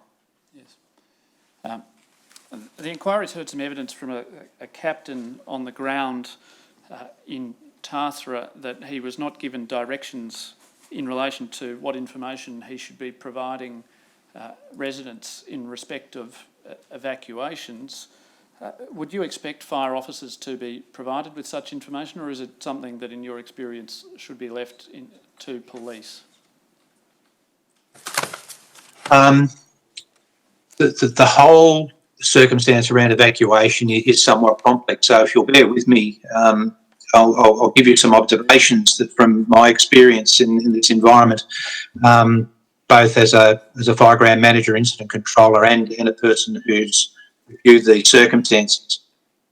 The concern the captain had that he hadn't been given any guidance in relation to evacuations, I would suggest is not uncommon. My understanding is that the incident management team had not formed a view that a formal evacuation of Tathra was to be undertaken. Having said that, all firefighters and all incident managers know that individual members of the community may choose to evacuate on their own initiative, and individual fire officers on the fire ground may choose to give advice to individuals on that very specific context and circumstance they find themselves in. So it may well be that the captain hadn't been given guidance either from the incident management team or from the fireground manager in Tathra as to what should happen in relation to evacuation. That is not uncommon. It is of concern, and it is one thing that the incident management team should be reflecting on and should be providing guidance on. However, it's one of many pieces of guidance that should be being offered from incident management teams. But as I said before, you are very reliant on the fireground managers, like Mr. Ockleshaw, to make those sort of decisions, because they're the ones who are immediately responding to an evolving situation and are far better placed to understand what may or may not be appropriate for any particular household or any particular individual. And this may seem a statement of the bleeding obvious, but there will be properties within Tathra where the residents are quite safe and perfectly appropriate to stay and take shelter in their home. There will be residents one street away or even a few doors away where that circumstance won't be appropriate. My concern as a professional fire officer has always been this concept of blanket evacuations in the heat of battle. I think that's quite problematic. Where there's ample lead time and the capacity for police, fire services, SES and others to manage an evacuation effectively, that's good. When you're looking at people moving immediately in the front of a progressing fire, particularly an intense fire like the one from Reedy Swamp, it's far more concerning to have that more generic statement. I think there is absolute merit in trusting in group officers, brigade captains, crew leaders and so on to make judgments in those circumstances, because they are the ones who can see the context and make judgments about the safety of moving people or not, as the case may be. It's a very long-winded response to your question, Council, but I think it's important to understand the complexities around evacuation, particularly where a fire front or a mass spotting event is impacting on a community. It's quite problematic in the circumstance, and I think you've got to trust the people who are looking at what's going on in front of them to make a judgment call. Yes, and just to be clear, Mr. Conway, do I understand you correctly in saying that you do not consider that a general evacuation of Tathra would have been appropriate in these circumstances? I don't believe they had time. Advice from the incident controller and the police for a general evacuation of the town, I think, would have put more people at risk and would have been entirely inappropriate in the circumstances. Having said that, it was absolutely appropriate for police, fire services and individual members of the community to deem that some places in Tathra were not safe and people should move. We need to understand that evacuation can be the movement of a whole community from one town to another, or it can be movement of individual households from one street to another or another location in the town. It's scalable. It exists on a continuum. It's not a evacuate or not. It's a far more complex and nuanced activity. Yes. Now, a couple of final questions on relation to the firefighting in Tathra itself. On the establishment of a new fireground commander in a given fireground, such as that arose in Tathra, how would you expect that to be communicated to other units? The first task would be a general message from the individual officer who had taken on that role. And I understand that Group Officer Ockleshaw was tasked with that particular role on the day. A general message from him to all units indicating that Tathra Control was established and the radio channel on which units could contact Tathra Control would be appropriate. There's also merit in the incident management team, and in particular the operations officer in the IMT, ensuring that a general message has been provided to the fireground to that effect. If an agency had something like mobile data terminals available to them and the like, you can pass those messages on. For example, here in Victoria, CFA runs a digital paging network where those sorts of general messages can be passed to the fireground. It's not used regularly, but it is used. So there are various means by which that can be established, but merely an officer using the call sign Tathra Control is a heads up to all those units on the fireground, indicating that a control point has been established and that is the point of reference for them in terms of taking guidance and providing situation what they're doing. Yes. You assume, Mr Conway, that there were a number of units from the RFS and Fire and Rescue New South Wales that never entered the formal chain of command, that is by, for example, reporting to Mr Ockleshaw. What are the implications of that in the context of a firefight such as that was occurring in Tathra on the afternoon of the 18th of March, 2018? The first comment I'd offer would be that this is not an unusual circumstance in a developing fire. It is of concern, and I believe fire services around Australia are getting better at managing this, but it does happen. Having said that, the circumstance where we have a number of units operating independently of the incident management structure is of significant concern. Where there's the potential for tactical response by individual crews or groups of crews that is inconsistent with what the fireground manager is intending to pursue, can create extra vulnerabilities for the crews who aren't linked in to the fireground management structure, for those crews who are and may be impacted by tactical actions of other crews. Also, the general effectiveness of the response to the incident can potentially be compromised. Under the Australasian Inter-Service Incident Management System, there's a fundamental principle of unity of command, and that principle's been established for sort of 5 or 6 years now. The idea being that all those within the fire management structure have one point of reference, one point of supervision, and that point of supervision is the one that endeavours to maintain a broader situational awareness. Any crew on the fireground is constrained by what they can see in front of them and what they understand immediately around them. They don't get the broader understanding of what's happening on the fireground more generally. And as a consequence, they become vulnerable to development of the fire. They can become vulnerable to tactical decisions made by other crews in the absence of an understanding of what's being pursued.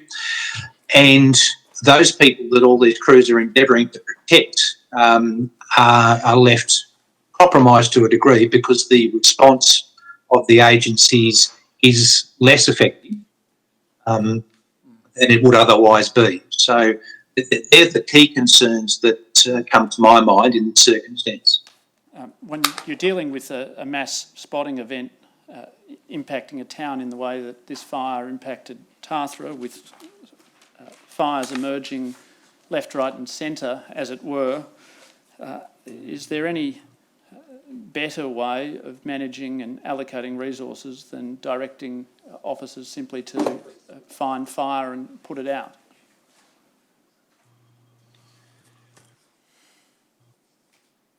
I'm pausing to reflect on my answer here because it is complex. There may be circumstances where the person managing the fire ground will allocate a crew or a group of crews to a specific area and say, that area is yours, do what you can as best you are able to suppress fire, protect structures, protect people in that area. Having said that, you then let the crew leaders make decisions. As I mentioned before, the people best placed to determine specific tactics and how they implement those tactics are the ones confronting that immediate part of the fire ground. And we need to trust in our crew leaders and those who are managing the crew leaders to be able to make those sorts of decisions. There's no way that can be made from a distance. Having said that, you do need an overview of the broader fire ground to understand where there may be developing threats. It may well be that you've deployed a group of crews to one street where there are half a dozen houses under threat. It may well be that within 10 to 15 minutes the fire has developed where you have a number of critical community assets which are a threat, and you want the fire ground manager to be able to redeploy capability if that becomes the case. So staying in touch with the fire ground manager about what you're doing, what's happening, and being responsive to a fire ground manager who's seeking to redeploy capability on the fire ground to manage those emerging threats is critically important. So to say, that's your part of the fire ground, you look after that and do what you can, is an entirely reasonable circumstance, provided that the crews there are keeping in touch with fire ground management and are able to redeploy at short notice in the event that other and emerging threats become a higher priority. Thank you, Mr Conway. Your Honour, I have no further questions. I note the time.